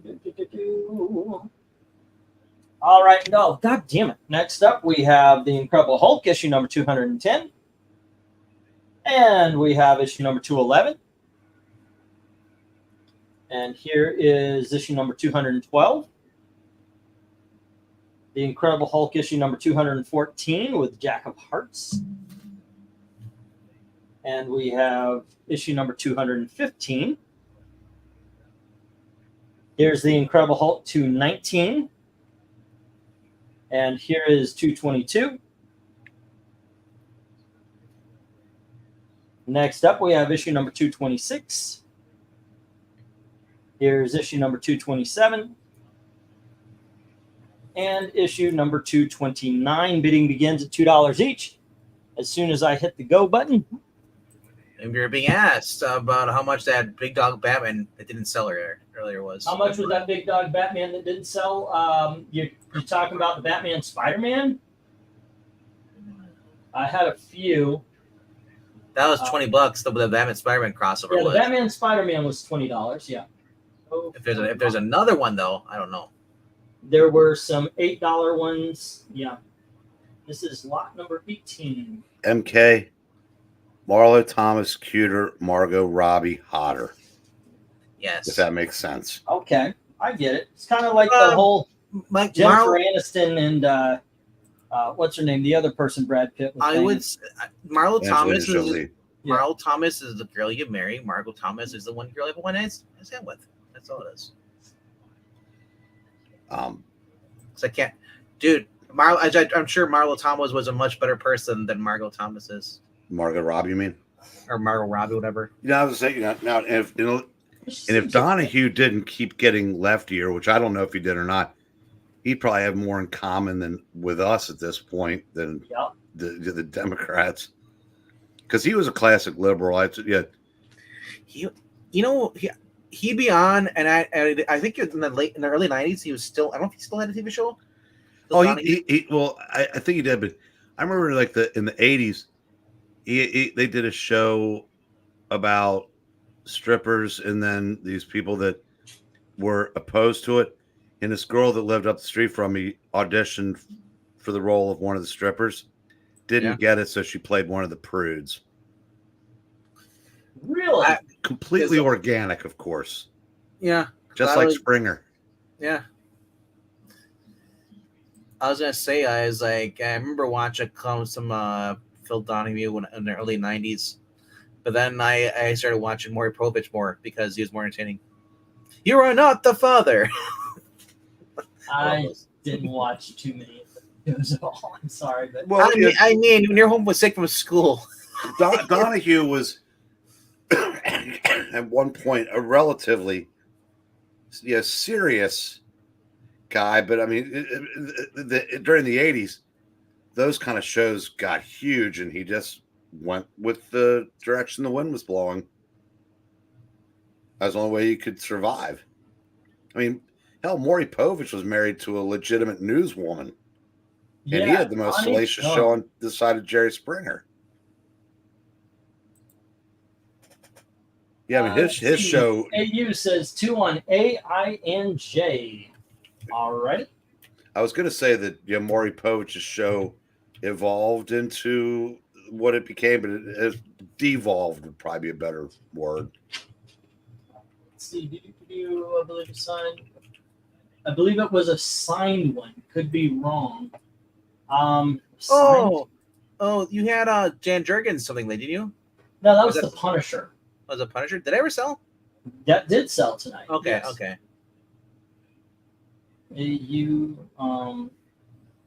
I'll go through them real quick here.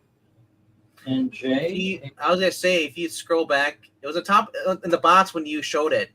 Oh, that was the Spider-Man Batman he showed in the top of the box. Yeah, the one on the top of the box was the Batman Spider-Man. Yes. Yeah. I was gonna say this one. Yeah, that's Batman Spider-Man, $20. It's not signed. No. Yeah. Let's see what else. What else? Batman. There's something you don't see every day. What? Blank wall. Guy just tries to make a sliding catch. Slides about 6 feet. I mean, actually, no, more like 12 feet. Ball misses his glove, but lands on his leg and doesn't fall off of him. So he basically makes a spectacular catch without the ball touching his glove. Wow. Now the umps are conferring whether or not to take it away from him, but and that had to hurt too. Oof. Let's see. I also recall Sally Jesse Raphael.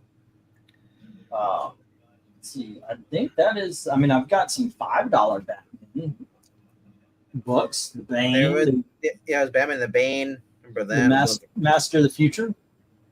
Governor. Yeah, but Poison Ivy. Well, if we ever figure out which one it is, he'll take it. And Bane. All right. Well, he said I'll take it for $20. That should make my total. All right. I'll put that in there, and I'll write that down on your page, sir. I can't believe that book's with the $20 already. Yeah, those are some that just hit. The Batman, I remember Captain getting America, those. Batman, Spider-Man's. The Batman Spider-Man. I remember getting that. I guess it's prestige format, right? Yeah. Yeah. I remember getting that at a half price books back in late 90s.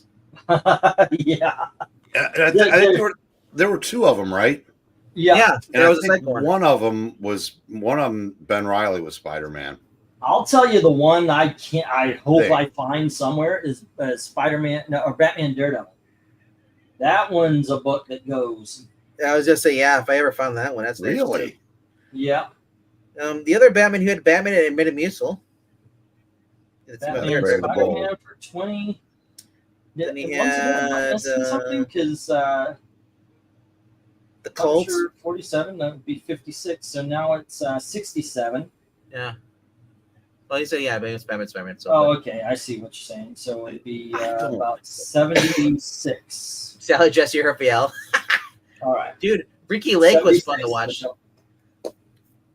Yeah. Okay, and let's get this. Do we have a 1 minute warning? Because I feel like, I feel like I'm falling asleep on the job here. Are you falling asleep on your job here? Not literally. Actually, I'm very. You might get reprimanded for that. Yeah, I'll talk to the boss. We're not going to pay you this week. Yeah. By the way, if you guys can pay tonight, please pay tonight. We're in between. This is rent week, so we're hat in hand, hanging out on the corner. Okay. Speaking of, you had the house inspection today? Yeah, we did. What was that about? That was that was today. Yeah, no, it was yesterday. Thursday? Yeah, Friday. Friday. By the way, guys, in case there's ever any doubt, you guys were talking about Sally Jesse Raphael. I did not say those words, correct? Mm-hmm. Right. I typed in Sally. That's the first one that comes up. That's funny. No, it's really terrifying, actually. I want you to type in Rosie O'Donnell bikini and tell me if that's worse. Well, I'll tell you what, though. Say what you will. Hosting those trash talk shows, it's a great way. With the exception of Jerry Springer, they're all still alive. Sally Jesse's 89. Everybody else you mentioned is still kicking, and like Donahue's 88. Montel Williams is not dating Kamala Harris anymore, in case anyone was wondering. Okay. You got out of that shit show. Payment sent for mine, 40 plus 9, 49. Thank you, One Slick. Appreciate that. We only have a couple of more lots to go tonight. Let me get the stop here. Jenny Jones is almost 80. AU has a couple here. Let's go through this. Let's see. AU has A, I, and J. Okay, so issue 210, 227, and 229. There you go. And then the rest hit the rejects. Remember, if you can't pay this week, we have your address. We'll find you and break your legs. Dude, don't tell them. Don't tell them. Well, I'm sorry. I didn't know it was your turn. I miss. You tell them we don't have the element of surprise. Well, we and do. The whole thing, hey, England team. And then when we break out the bat, I love the change that's in not expression, true. okay? We have the element of surprise, bro, because I don't know which one. Here we have issue number 61 of Marvel Tales. And we have issue number 62 with the kangaroo. Next up, we have issue number 64. Marvel Tales, issue number 67, reprinting the first Black Widow in her black outfit. Then we have issue number 68, where I believe he graduates college. And then we have issue number 70, the Doc Ock fight that ends up killing Captain Stacy. Issue number 74, featuring the Prowler. I don't know if it reprints his first appearance. Here we have issue number 75, Spidey's Origin Retold. Dun, dun, dun. And then we have issue number 48. And finally, we have issue number 49. Dude, 48, he goes into lockup. And I forgot what he got knocked out fighting against, I think it was the Vulture. Gets knocked out. He wakes up in prison. I thought that was interesting. Yeah. All those are fun. If you guys have never read... That's $2 starting bid. Sorry, I forgot to do this part. Bid starting at $2. Yeah. And this is lot number 18. If you guys have 19. never read Spider-Man or never had an actual, like, a collection, Marvel Tales is probably the cheapest way to go. Unless you're planning on doing Epic Collection. Even then, that's still running you up some money. No, the Epic Collection is still more expensive than buying the individual issues. As I said, it'll run you up some money. But I mean, these are cheaper. These are nicer. You're getting them here. They're in good condition. And 49. Yeah. What's that? I said 49 has a roll. You can see it on that thing, but yeah. Well, I like to be honest. I want people to feel good about purchasing. Well, I would hope that you like to be honest. If you hate being honest, that's a problem. But yeah, I find being honest is very troublesome. It is. Yes. When you tell someone she looks ugly, she gets mad at you for being honest. Anyway, dude, seriously, these are fun. If you're, I said, like, if you're a Spider-Man fan and you don't have your own collection, you're just starting out. Get these. That's the first Black Widow in her new costume, I believe, up there in D. And then jeez, and also where he says I'm Spider-Man. That's with where he basically is sick, and he accidentally reveals that he's Spider-Man. He has the Prowler dressed up as in his costume. I think in that very next issue, or at least the end of that issue, to make him convinced that he actually isn't Spider-Man. He was just just goofing around. Austin, I'll tell you what. If you have a hard time listening in, just do what you can, and what you can do is watch the or go over the auction after it's done. And if you see any books that had not been bid on, bid. Those in the chat, just tell him to bid on everything. Have a good night, Amy. Think I better turn in. Got to get up kind of early. Yep. Have a good night. See you mañana for some Avengers West Coast cover ranking. On the West Coast. Have a good night, one slick. And Austin said 2 on D. Yeah, I was getting stuff together and looking at covers, stuff that needs to be put together for the show. And Eric, I'm going to need your help because I don't know what are Sal Buscema covers that he's drawn or just ones that he's inked.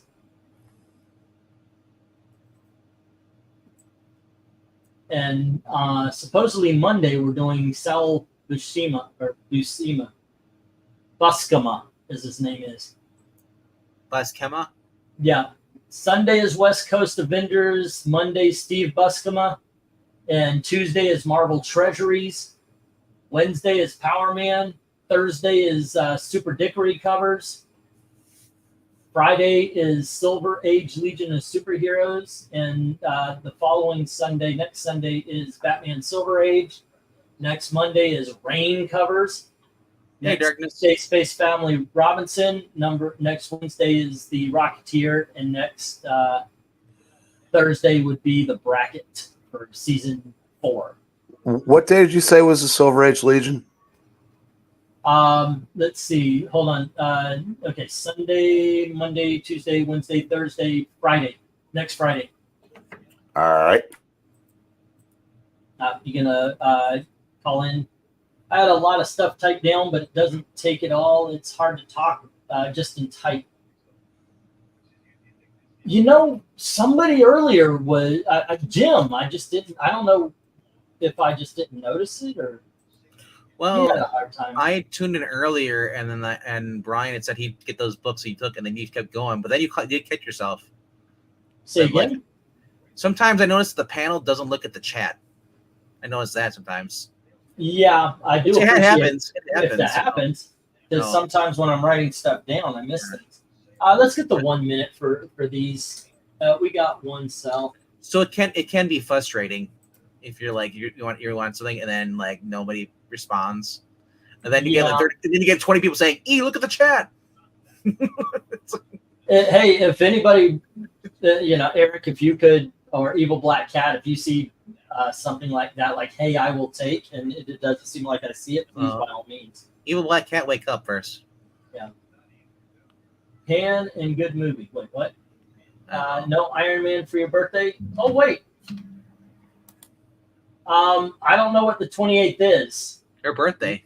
No, I know it's her birthday, but is it a Monday, Tuesday, Wednesday? It's a Wednesday. It's a Wednesday. 2 Wednesdays from now.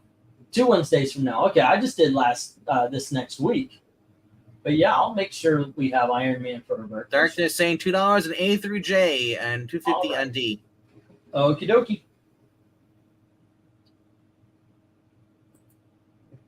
Okay. Thank you very much, sir.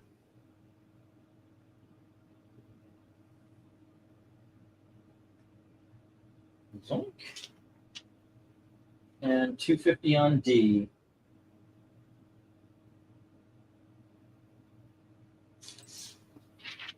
Bum, bum, da, na, na, na, na, na.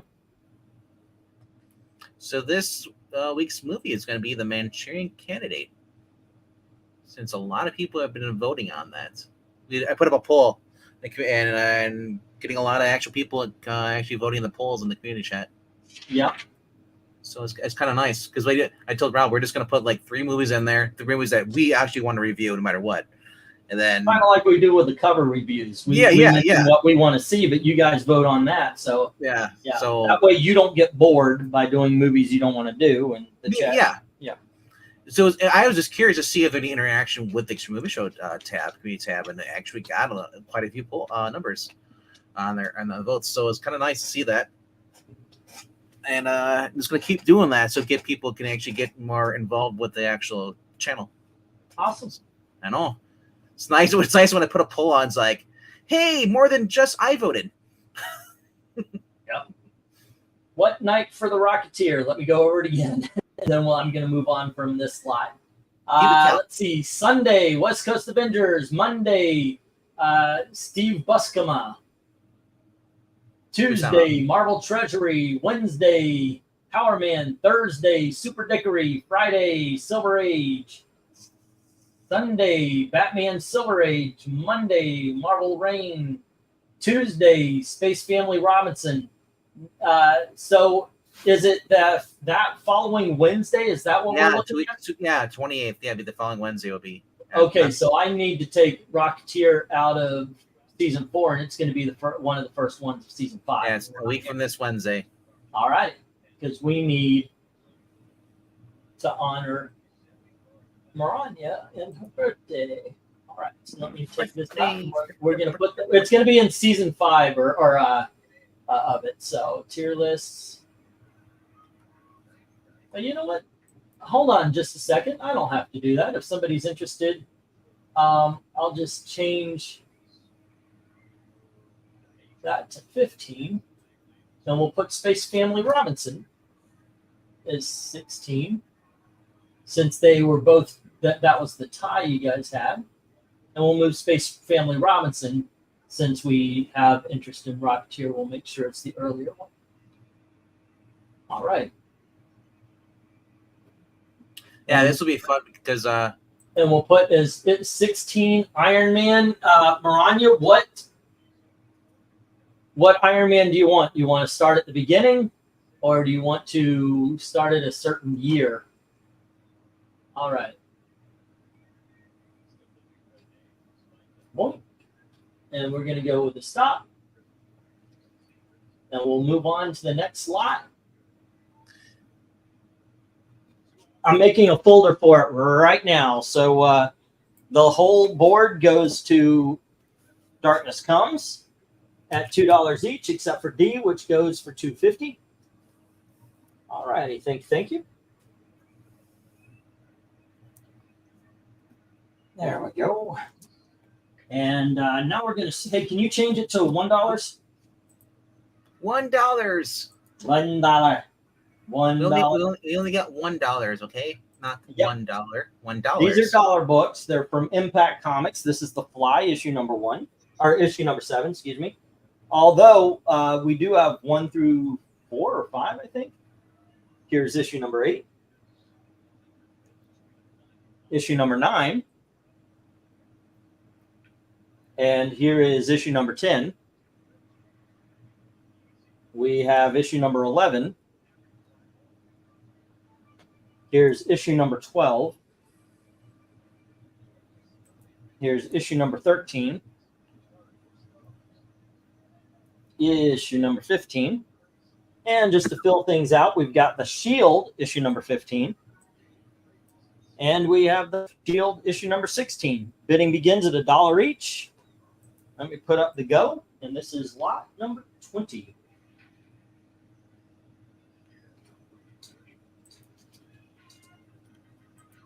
All right, let's see if there's any interest in the fly. There was no interest in Impact Comics last time we had them.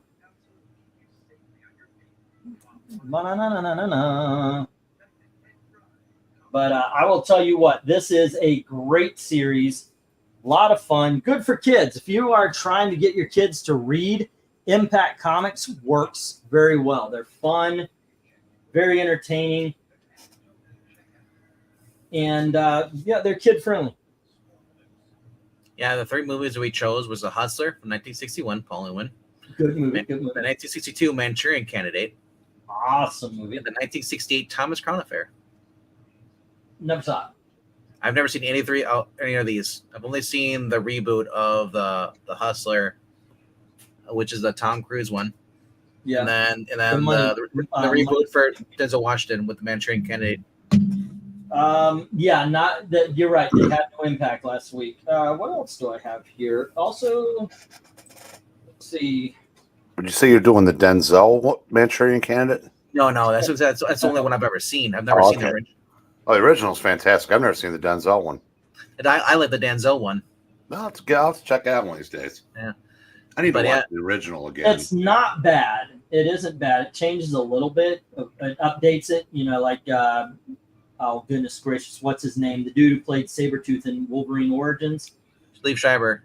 Thank you. Is the Manchurian Candidate this time, and he's from Desert Storm, so they tie it into that instead of others. But it's done so well. Every time I see Liev Schreiber, I'm just amazed that he has a son-daughter. Yep. All right. Venk, if you would impress Rob, mentioned that what's her name? Murder She Wrote chick, Angela Lansbury, was only 3 years older than Lawrence Harvey playing his mother. That is true. See, I think Rob's watched this, and I don't think he's too thrilled to watch it. If Rob doesn't like that, then he is man of 4 senses. You know, I've mentioned very, very many times about how it's just like he's a contrarian when it comes to a lot of stuff. But maybe I misunderstood. Maybe he does like I just get the impression that he maybe doesn't care for some of these. Like he likes The Hustler, the original one, but it's like, but he's not like, I gotta go watch a Paul Newman movie, All right, these were a long shot. I'm gonna put the 1 minute warning.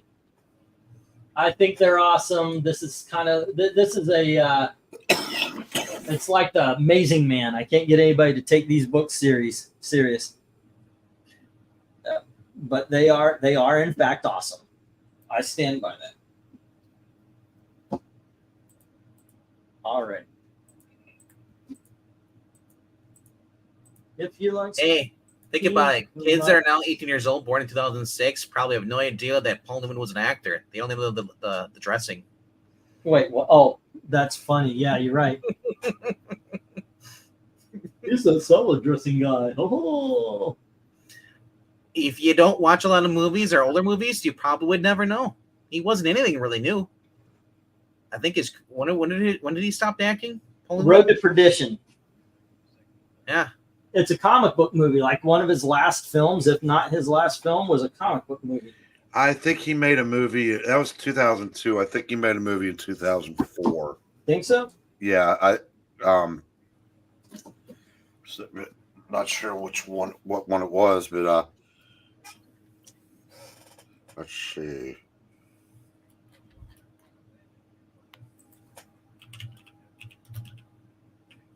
What is okay? I mean, when someone says Paul Newman, the first thing that pops in my mind is Butch Cassidy's Sundance Kid. But he was in Cars. Not a bad show to jump into your mind. So in 2006, he was the voice in Cars. He was the sheriff. Yes. But I mean, like, I can't think of anything where he actually was physical in like the 2000s where he actually was himself. No, that was a series. Road to Perdition was the last one, I think. Hits the reject box. Something called Our Town. Yeah, I guess that really was his last full-length movie. Yeah, last physical action on screen too. There you go. And let's see. I think I got 2 more lots tonight. He died in 2008. Yeah. 1, 2, 3, 4, 5, 6, 7, 8, 9, and 10. And you can tell everybody why this series is really good and they should get it. We've got Nexus. This is the color version, issue number 2. And we have Nexus issue number 3, color version. And we have Nexus number 70, not color version. I don't know if it was colored by that time. Then we have Nexus Origin. And also, oh goodness, Evil Ernie, The Revenge, issue number 4. And we have Mystic, issue number 31. And here is Mystic, issue number 32. We've got Mystic, issue number 33. And we have Evil Ernie, issue number 6.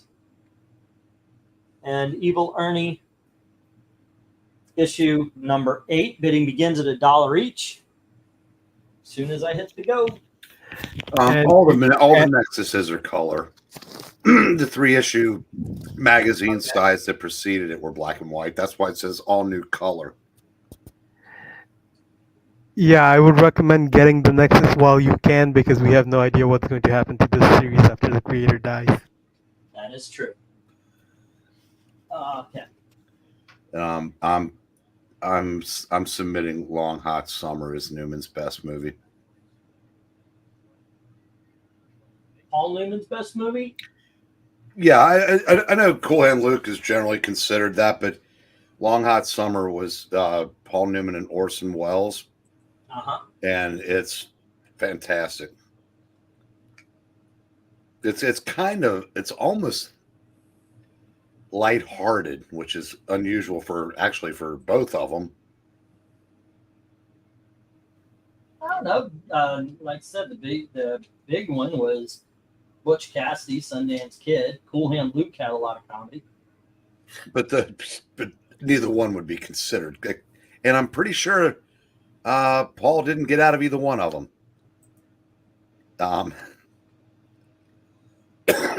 Sting's also tremendous. Yeah, love that one. I saw some popped up. Tales of Tomorrow. It was like a science fiction series from the early 50s. He was in one of the episodes that I watched, like 1952. Yeah, see, Ron's backing me up. Where I don't see him. Are you sure he's there? Yeah. And you know who plays Orson Welles' main squeeze in this movie? Angela Lansbury. As the Beaver. And Richard Anderson plays what is considered the first gay character in a major motion picture. Although it's very subtle. Well, not really if you watch it, but it was at the time. It was, yeah, they'd come right out and say it. Lee Remick and Joanne Woodward, Tony Franciosa, a lot of good people. All right, let's see how the last lot of the night is doing here. We have a bid from him for F, G, and H. All righty, bottom row, F, G, and H, getting the Mystics. A buck, and a buck. All right, Sting was good. Long Hot Summer is the best Orson Welles. And Darkness says A through D. All right.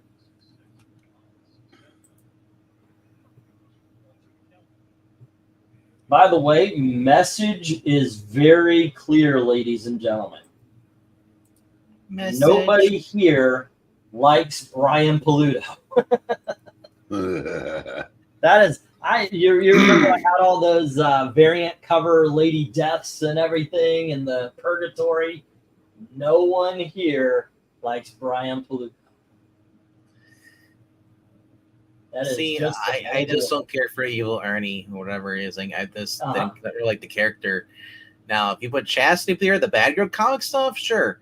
Lady Death, though, was kind of like slightly better drawn Angeline, whatever, from Rob Liefeld. Ooh, that's a... but I will say this, of the 3 bad girl characters that Chaos was running out there, the 3 main ones, I was with you. I liked Purgatory. I really liked Chastity. No use for Lady Death. Yeah, I found that out. I invested a couple of dollars in Lady Death. I don't know what it didn't have that the other 2 did. It just, because Lady Death was far and away the most popular. So yeah, Chastity, but then again, you've been avoiding Lady Death since the beginning of time. the reason I like Chastity Rocks because she was a girl. Kat, you go long enough, you'll even roll the dice with Lady Death. Just ignore him. Just pretend he's not here, like always. No. To me or me to him? No, you to him. Yeah.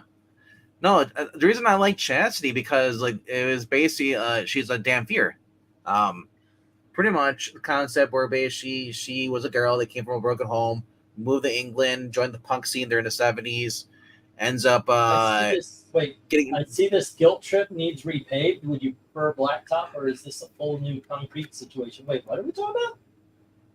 Or is that a quote from a movie? Current bids, $1 on FG and H for Jim and $1 A through D for Darkness Comes. Yep. No love for Evil Ernie. There's a one of the issues of it was a 4-issue series where I think where Chastity comes in. She's in New York and she's recounting her days when she was going to college, and she was making there are references to Buffy the Vampire Slayer because Chastity always wanted to be an actress. That's a big thing, and she ends up landing a show on there where she actually is like a vampire hunter on the show. So they kind of made fun of the nod to Buffy, But well, it was well written too. When they brought her back about 5 years ago, they completely lost the plot. Well, that was dynamite. That was stupid. But even then, they had was it something versus Chaos? It might have been Purgatory was poorly done when they brought her back too, and it's McQueen and the Hunter and the Great. We're being asked who is the better actor, Steve McQueen, Paul Newman, or Robert Redford? Newman. Goodness gracious. I'm gonna agree with Eric. Paul Newman, I think he got lost in characters. Steve McQueen is kind of like what's his name? Casablanca, Maltese Falcon. Humphrey Bogart. In the way that Steve McQueen always played Steve McQueen. Robert Redford always played Robert Redford. But Paul Newman would get lost in roles. So I would have to say But there's nothing wrong with playing Robert Redford when you're Robert Redford. No, it's there's nothing wrong. Look, Harrison Ford, aside from regarding Henry, has always played Harrison Ford. I know. Best example of that I can give you is James Garner. Yes. Yep. James Garner is awesome in everything he's in, but he plays James Garner. Like Paul Newman is a leading man with character actor ability. Yes. Kind of like Brad Pitt. Well, let's say, if you want to go back 80 years, Paul Mooney. M-U-N-I. Give me just a second here.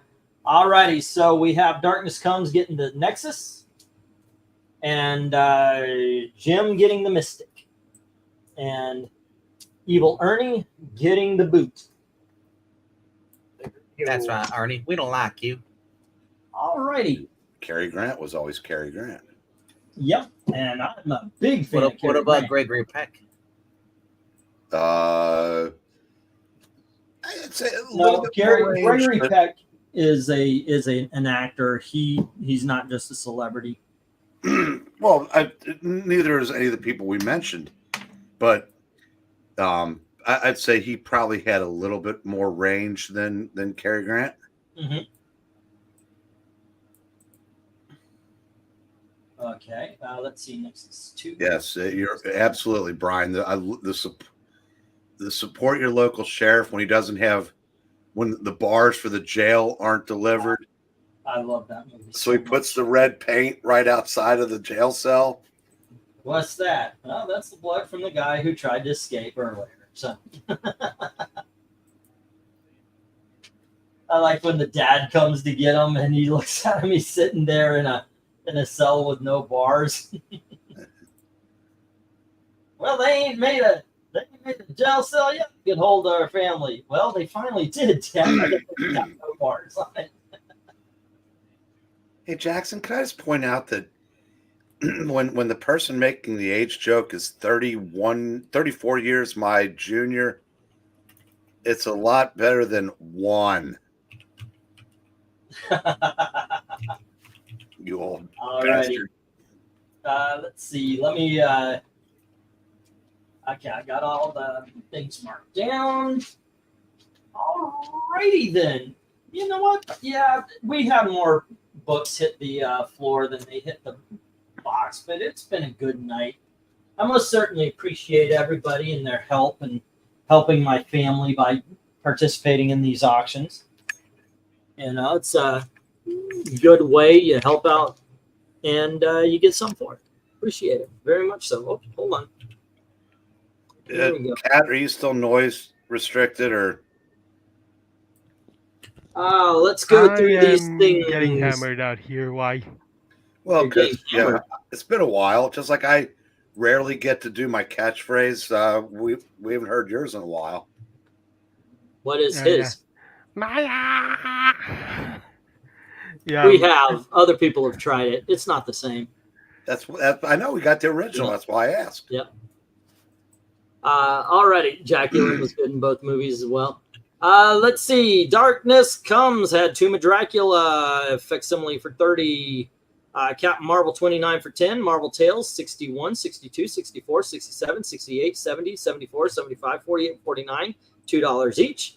Nexus 237 and Origin, of course, 2 and 3 was a color thing, and that is $64.50 before ship. And I believe that is, well, let's see, 1, 2, 3, 4, 5, 6, 7, 8, 9, 10, 11, 12, 13, 14, 15, 16. That can go in an envelope because none of them are oversized. So we're looking at $73.50. Darkness Comes. Alrighty, Jim. Ragman, I don't know why, Jim. What my total was shipping also with the books you're holding, these books plus my held books. Oh, okay. Just mark that up to 15 then, or I'm sorry, 16. So it'd be $74, $80 even. All right. It'll go in a box. Alrighty, so I giggled when I said your name because for some reason I said Jim and Kentucky Fried Movie jumped into my head. I don't want to say more. It's just a funny movie. All right, so Jim, big Jim. Anyway, Ragman number 1 for $1. Fantastic Four 314 and 315 for $2 each. Dazzler 5 for $2. Avengers 176 for $2. Then we get to the $3 books. Adventure Comics number 40, 448, 449, 451, Batman 341, 390, and 398. The $5 books were Superboy 142, Avengers number 9 facsimile, the Terminator prestige format, and then Superboy 134 for 2, JLA 156 for 3, and then Mystic 31, 32, and 33 for $50. And if you want, I'll just throw them on in the others. But I do know we got a full box for you. So if you want to have that sent along, it'll just send 70, and I'll send at least one of the boxes up for you. Okay, so there we go. Because I think we've got a full box, and we're working on our next. Okay. Let's see. Next is RDV White Fang, $3. That's too much. Dark Admiral, Vlad Dracula for $2. KRENIZ had X Mutants 2 and 7. But those don't count because the deal was King Spawn 5, 6, 8, 10, 13, 14, 15, and 16. That is 1, 2, 3, 4, 5, 6, 7, 8. There you go, 8. And I'll throw them in with the others. And I would say, I think I am holding. If I'm not, if you want, let's see, for just these would be 17. I don't know if am I holding books for you, KRENIZ? Am I? Huh. I don't know. Are you? Oh, Jim is saying George had the JLA. I had the Legion. I got them backwards. Sorry, guys. All right. Maybe you are.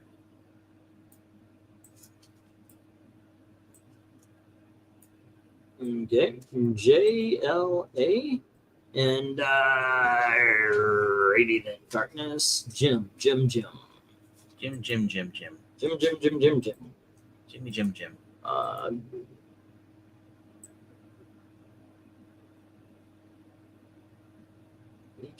All righty, it is fixed, sir. George had Night of the Living Deadpool for 3, House of Mystery 262 for 5, Shock Suspense 12 for 10, and JLA at 350, and that is 2150. 1, 2, 3, 4.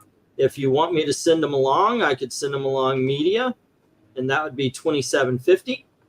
If you want me to hold them, then it's just 2150.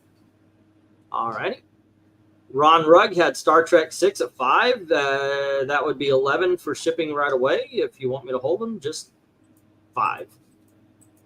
Brian had Sergeant Fury 146. I think he already paid, didn't he?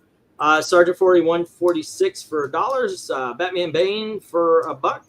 Mad Monk and Monster Men for $250 and $350.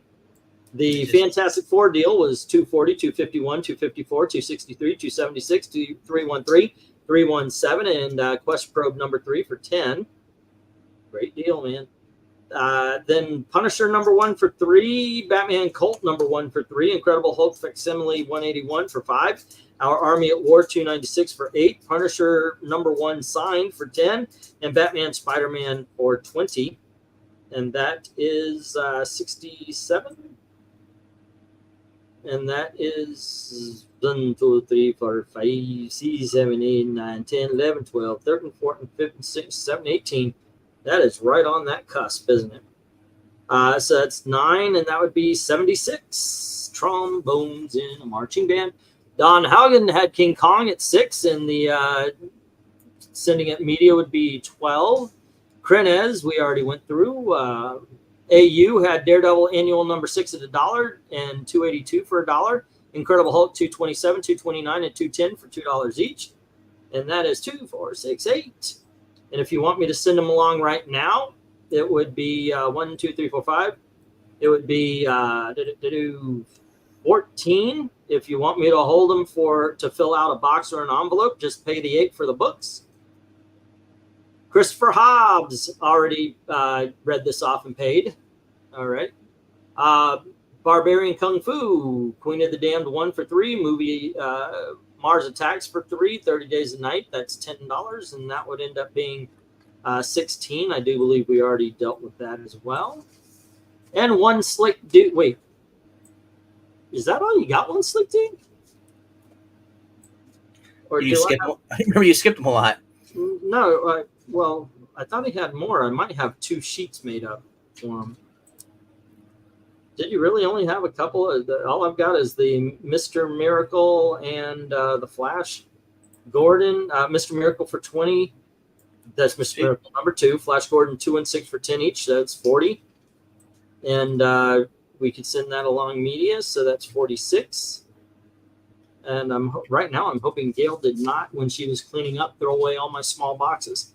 Alrighty, there you go. And that is that. How did I fuck up? Who's ready for the crow? Woo, yeah. I like the crow. Let me see. The statement is fresh off the table floor. That was somebody hacked my account. Oh, yeah, when I said I had trouble remembering things, I cleared up tonight. Oh, the news again. Oh, Social Security was hacked again. Okay, sir. I'll put it down. I appreciate it. Thank you. I understand that's what you're doing, and certainly appreciate it. Thank you. Some Jackson made a joke, I guess, about a Social Security number or something like that. Yeah. And did you hear about that? Was that last week? Yeah. Supposedly, I'm like, I don't. At this point, I don't care anymore because they just stole from themselves. We don't have any money in Social Security. All righty, pop that up to 80. Thank you, sir. Yeah. Once again, let me put this up here, guys. PayPal address is mediamadmen1@gmail.com. Shipping, well, I read off all the shipping.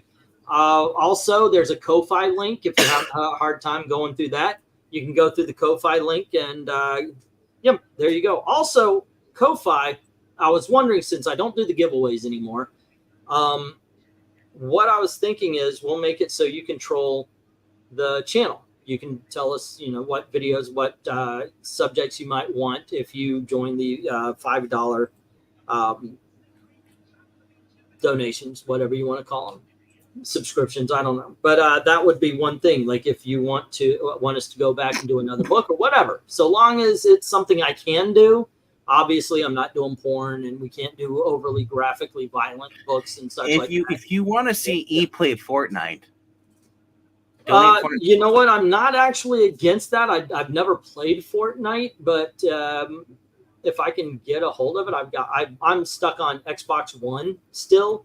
But yeah, I've got some superhero games and all sorts. I'd be willing to do video games. If you want to see E create his own costume and dress up on camera with a superhero, never happened. Never happened. Never happened. I guess the spandex and the cape. Yeah. If you want that, go to Ko-Fi and drop enough money to buy a costume, and I would. But yes, You dress him as. Oh my gosh! If your daughter can help you design it. So HML have to ask which was worse, Borderlands Street Fighter movie or the Live 90s Super Mario with Bob Hoskins? The Super Mario with Bob Hoskins. At least Street Fighter. What are you going to do with a fighting game? They sent them after, and plus Street Fighter has Raul Julia. That elevates. That's the best of them. Borderlands wasn't as it was bad, but it wasn't god awful bad. Super Mario was god awful bad. So yeah, that's the way I would see it. You know what? A gaming stream that actually does get traction. I've been watching it for a while, and it gets over 100 views. The Arkham games no hit. The Arkham games what? No hit. Basically, no taking hits, no damage when you're playing. Oh, not me. Yeah, basically, I am watching the stream with Gotham Paladin, and basically his thing is, if he gets hit, he has to start from the very beginning. Also, he's going through. No, there's a version of that on. I think it's Arkham Origins. One of the play. I tried it, by the way. Yeah, I'm the like. What you do is you die, you restart from the beginning. But the way to get through that is right before, like if you get your health all the way down, you hit restart from last checkpoint, so you can start at the last checkpoint with all your health. I tried that a few times, did not work. Yeah, no, this challenge is basically he's 33 attempts in or 36 attempts in. He gets it once, he has to restart from the very beginning. Wow. Yeah, I don't think I could do that. Arkham games, no head. no hit. Yeah, I'm good at Arkham. I really am. That's I play that game constantly. That and Sniper Elite, but I don't play Sniper Elite the way they tell you, because they want you to sneak around. I'm like, fuck that, I'm a sniper. Blam, and I'll beat on that guy like 10,000 yards away where you can barely tell. I like that, but I'm full on assault. I don't understand, why are you penalized for being a sniper in a game called Sniper Elite? But yeah, hey Dark Admiral, yeah, we're still going. You can play the Spider-Man game, dude. I want to pop up my I want to get an Xbox 360 so I can attach my. I've got the memory thing, and in that memory has what was it called? Edge of the Spider-Verse or something like that. I love that game. I would love to play that game again. There's the one where, yeah, I think I know what you're talking about. It has you play a Spider-Man Noir and yeah, all this.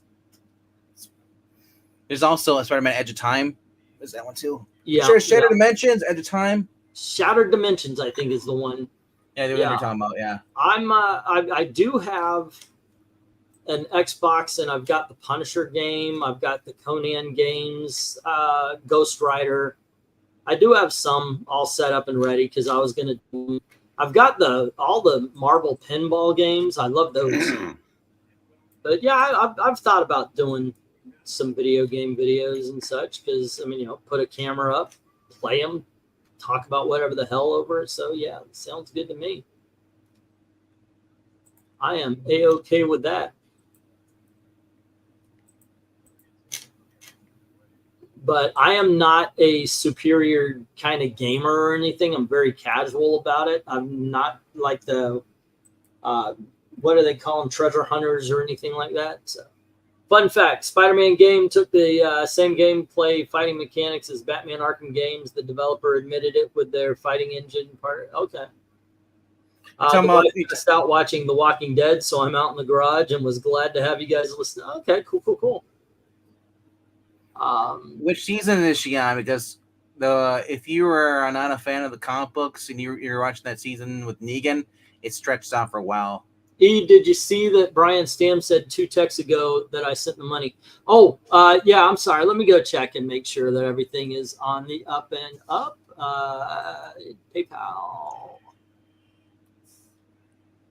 Trailer for Sailor Rent. Let's see, only one slick dude. I got one slick dude here, and boom, looks like AU, I believe. Yeah, I'm not actually looking at the chat. I'm working on a thumbnail. I'm doing 2 birds at once. Yeah, the only payments I have received so far. Let me check Ko-Fi because Ko-Fi is a little wonky. Wonky? Yeah. Ko-Fi is a little wonky. Wonky. Yeah. Milwaukee? Milwaukee. Yes. Yep. Yeah. Yeah, so far all I've received are 2. Unfortunately, none of them 80. One slick dude and looks like AU, and then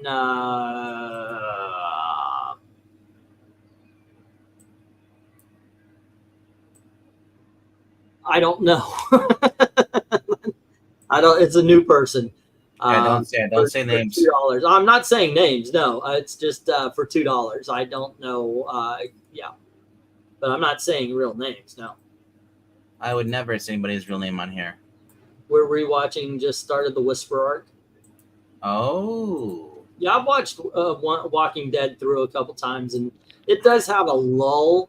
But to me, the lull comes after the Negan Wars, which a lot of people dipped out. I don't think that's where. Actually, it's before it for me. But it is. The Negan Wars are awesome, and then when they get rid of what's his name, I think it actually got better. Got rid of Andrew Lincoln's character, Rick. Yeah, Rick. Yeah. Have a good night, Brian.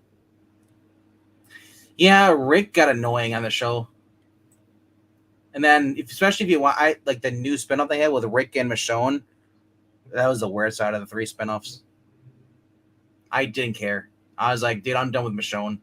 I am a fan of the comic book, so I wanted Andrea for the comics, the badass. Yeah. Instead, I got Michonne, who is boring. Michonne actually, no, she does survive. Yeah, she does survive in the actual series. But I never liked her in the comic book series because she caused a lot of problems. Well, a lot of the characters are not as likable as they are on the TV show. You know, Carol was a freak before she died in the comics. I wanted that version so badly. I was like, why don't we do the comic version? We got a better version, in my opinion. Oh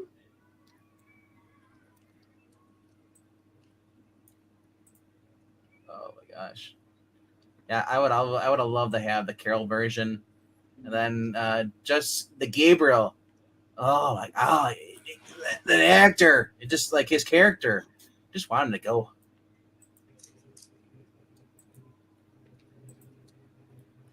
You know, surprised they had Rosita last so long too. Yeah, she was supposed to be on the Pike. Yep.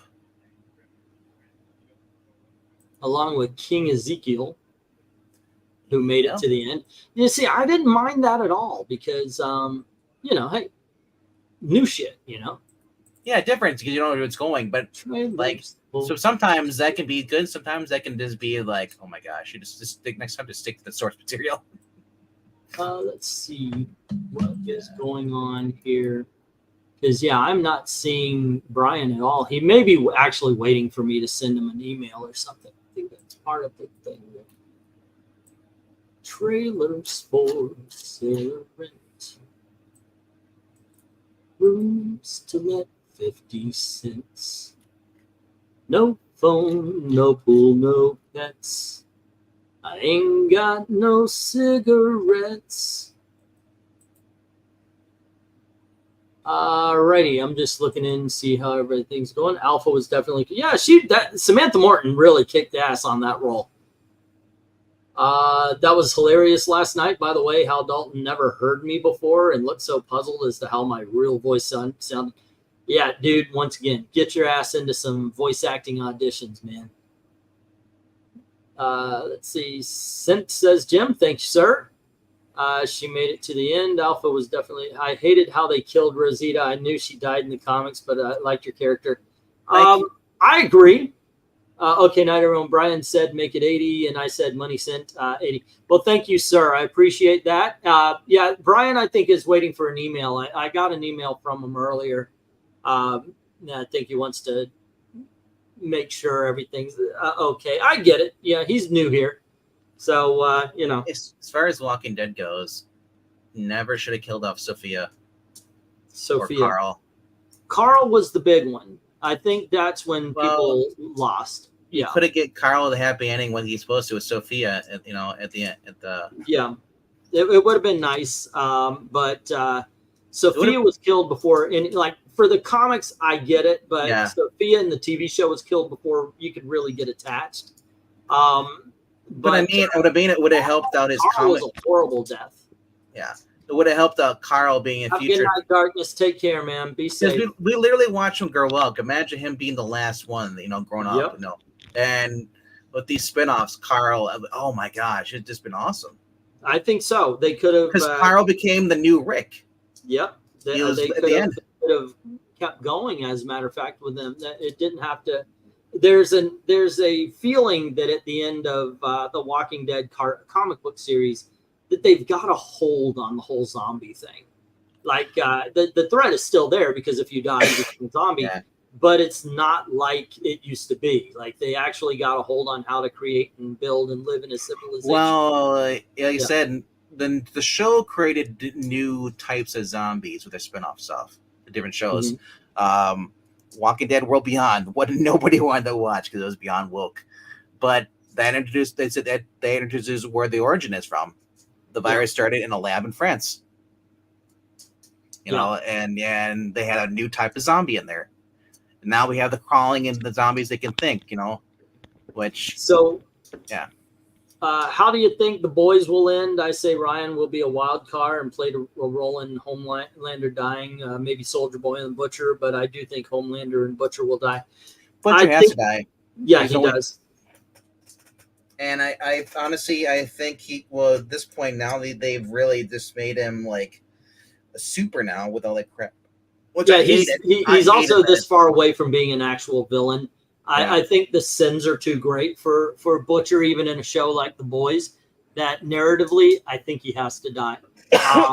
Homelander, yeah, I see Ryan being very important to bringing down Homelander. As you see, he's kind of turning away from him and going towards Butcher as the father. And you know what I love? I would love if they kept it like as in the comic books, where Butcher does kill Homelander, and then it's Huey that has to kill Butcher. That, yeah, I can see that. Because he doesn't want his boy putting him down. I can see that. That would be kind of cool. And then Huey and Annie erase Ryan. Okay. You know. But I sure do hope they get a hold of whatever politics they're bleeding into it, because it's getting ridiculous. Well, yeah, it's kind of weird because like they chose the MAGA as like, you know, the fake Christians, when it's actually in real life it's actually the opposite. Yeah. Yeah. But as far as the comics go, it's like I said, like I like the fact that it was, you know, at the end there was no one left was Huey and Annie. Like now they have Frenchie and the girl, like they finally kissed. In the book, there was no romance really. Yeah. It was just more like he hated his life as a soldier and saw his way as to take care of her as a daughter. Kind of in a sense. So I kind of like the romance angle. So I'm like, but you know their fate in the comic book. So Frenchie. No, I do not. I didn't make it to the end. No, I'm so don't tell me. I'm not a big fan of the comics. I read through and I'm like, dude, you're just being gross. They're not. You know? They're ignoring the comics. I can tell you that much. So even if I told you how their ending in the comic is, which you probably don't tell me. I don't want to know, because they might change it or they might do the same thing, and I don't want to know. I'm watching the boys. Yeah. Well, it's way past that, but like we said with Butcher dying stuff, you know, that would be just some comic books. So yeah, that I do know about. Yeah. All righty. Anyway, guys, tomorrow night, 10:30, we're doing Avengers West Coast comic book covers, and it's going to be a 16-issue show, because I'm putting in the miniseries and the first 12. So we do have that. Please join us for that. Beforehand, you have anything you want to push and promote? Well, tomorrow is an Extreme Movie Show is the Manchurian Candidate. And then after that, comes over by Geeky Puppet Show, and we have some readings going on. Not exactly sure what they will be, but that, you know, that Eric will be rejoining us, and it'll be glorious. And that's all you need to know. All righty. I miss that wrestler. He's awesome. All right. Well, that being said, thanks for making this another successful comic book origin. Yeah, comic book origin. That's what this is. And comic book auction. And as always, don't forget to do all the clicking, liking, sharing. And thank you very, very much. Disliking and unsubscribing. Yeah, exactly. The clicking and the liking. Thank you very much for watching. Have a good night.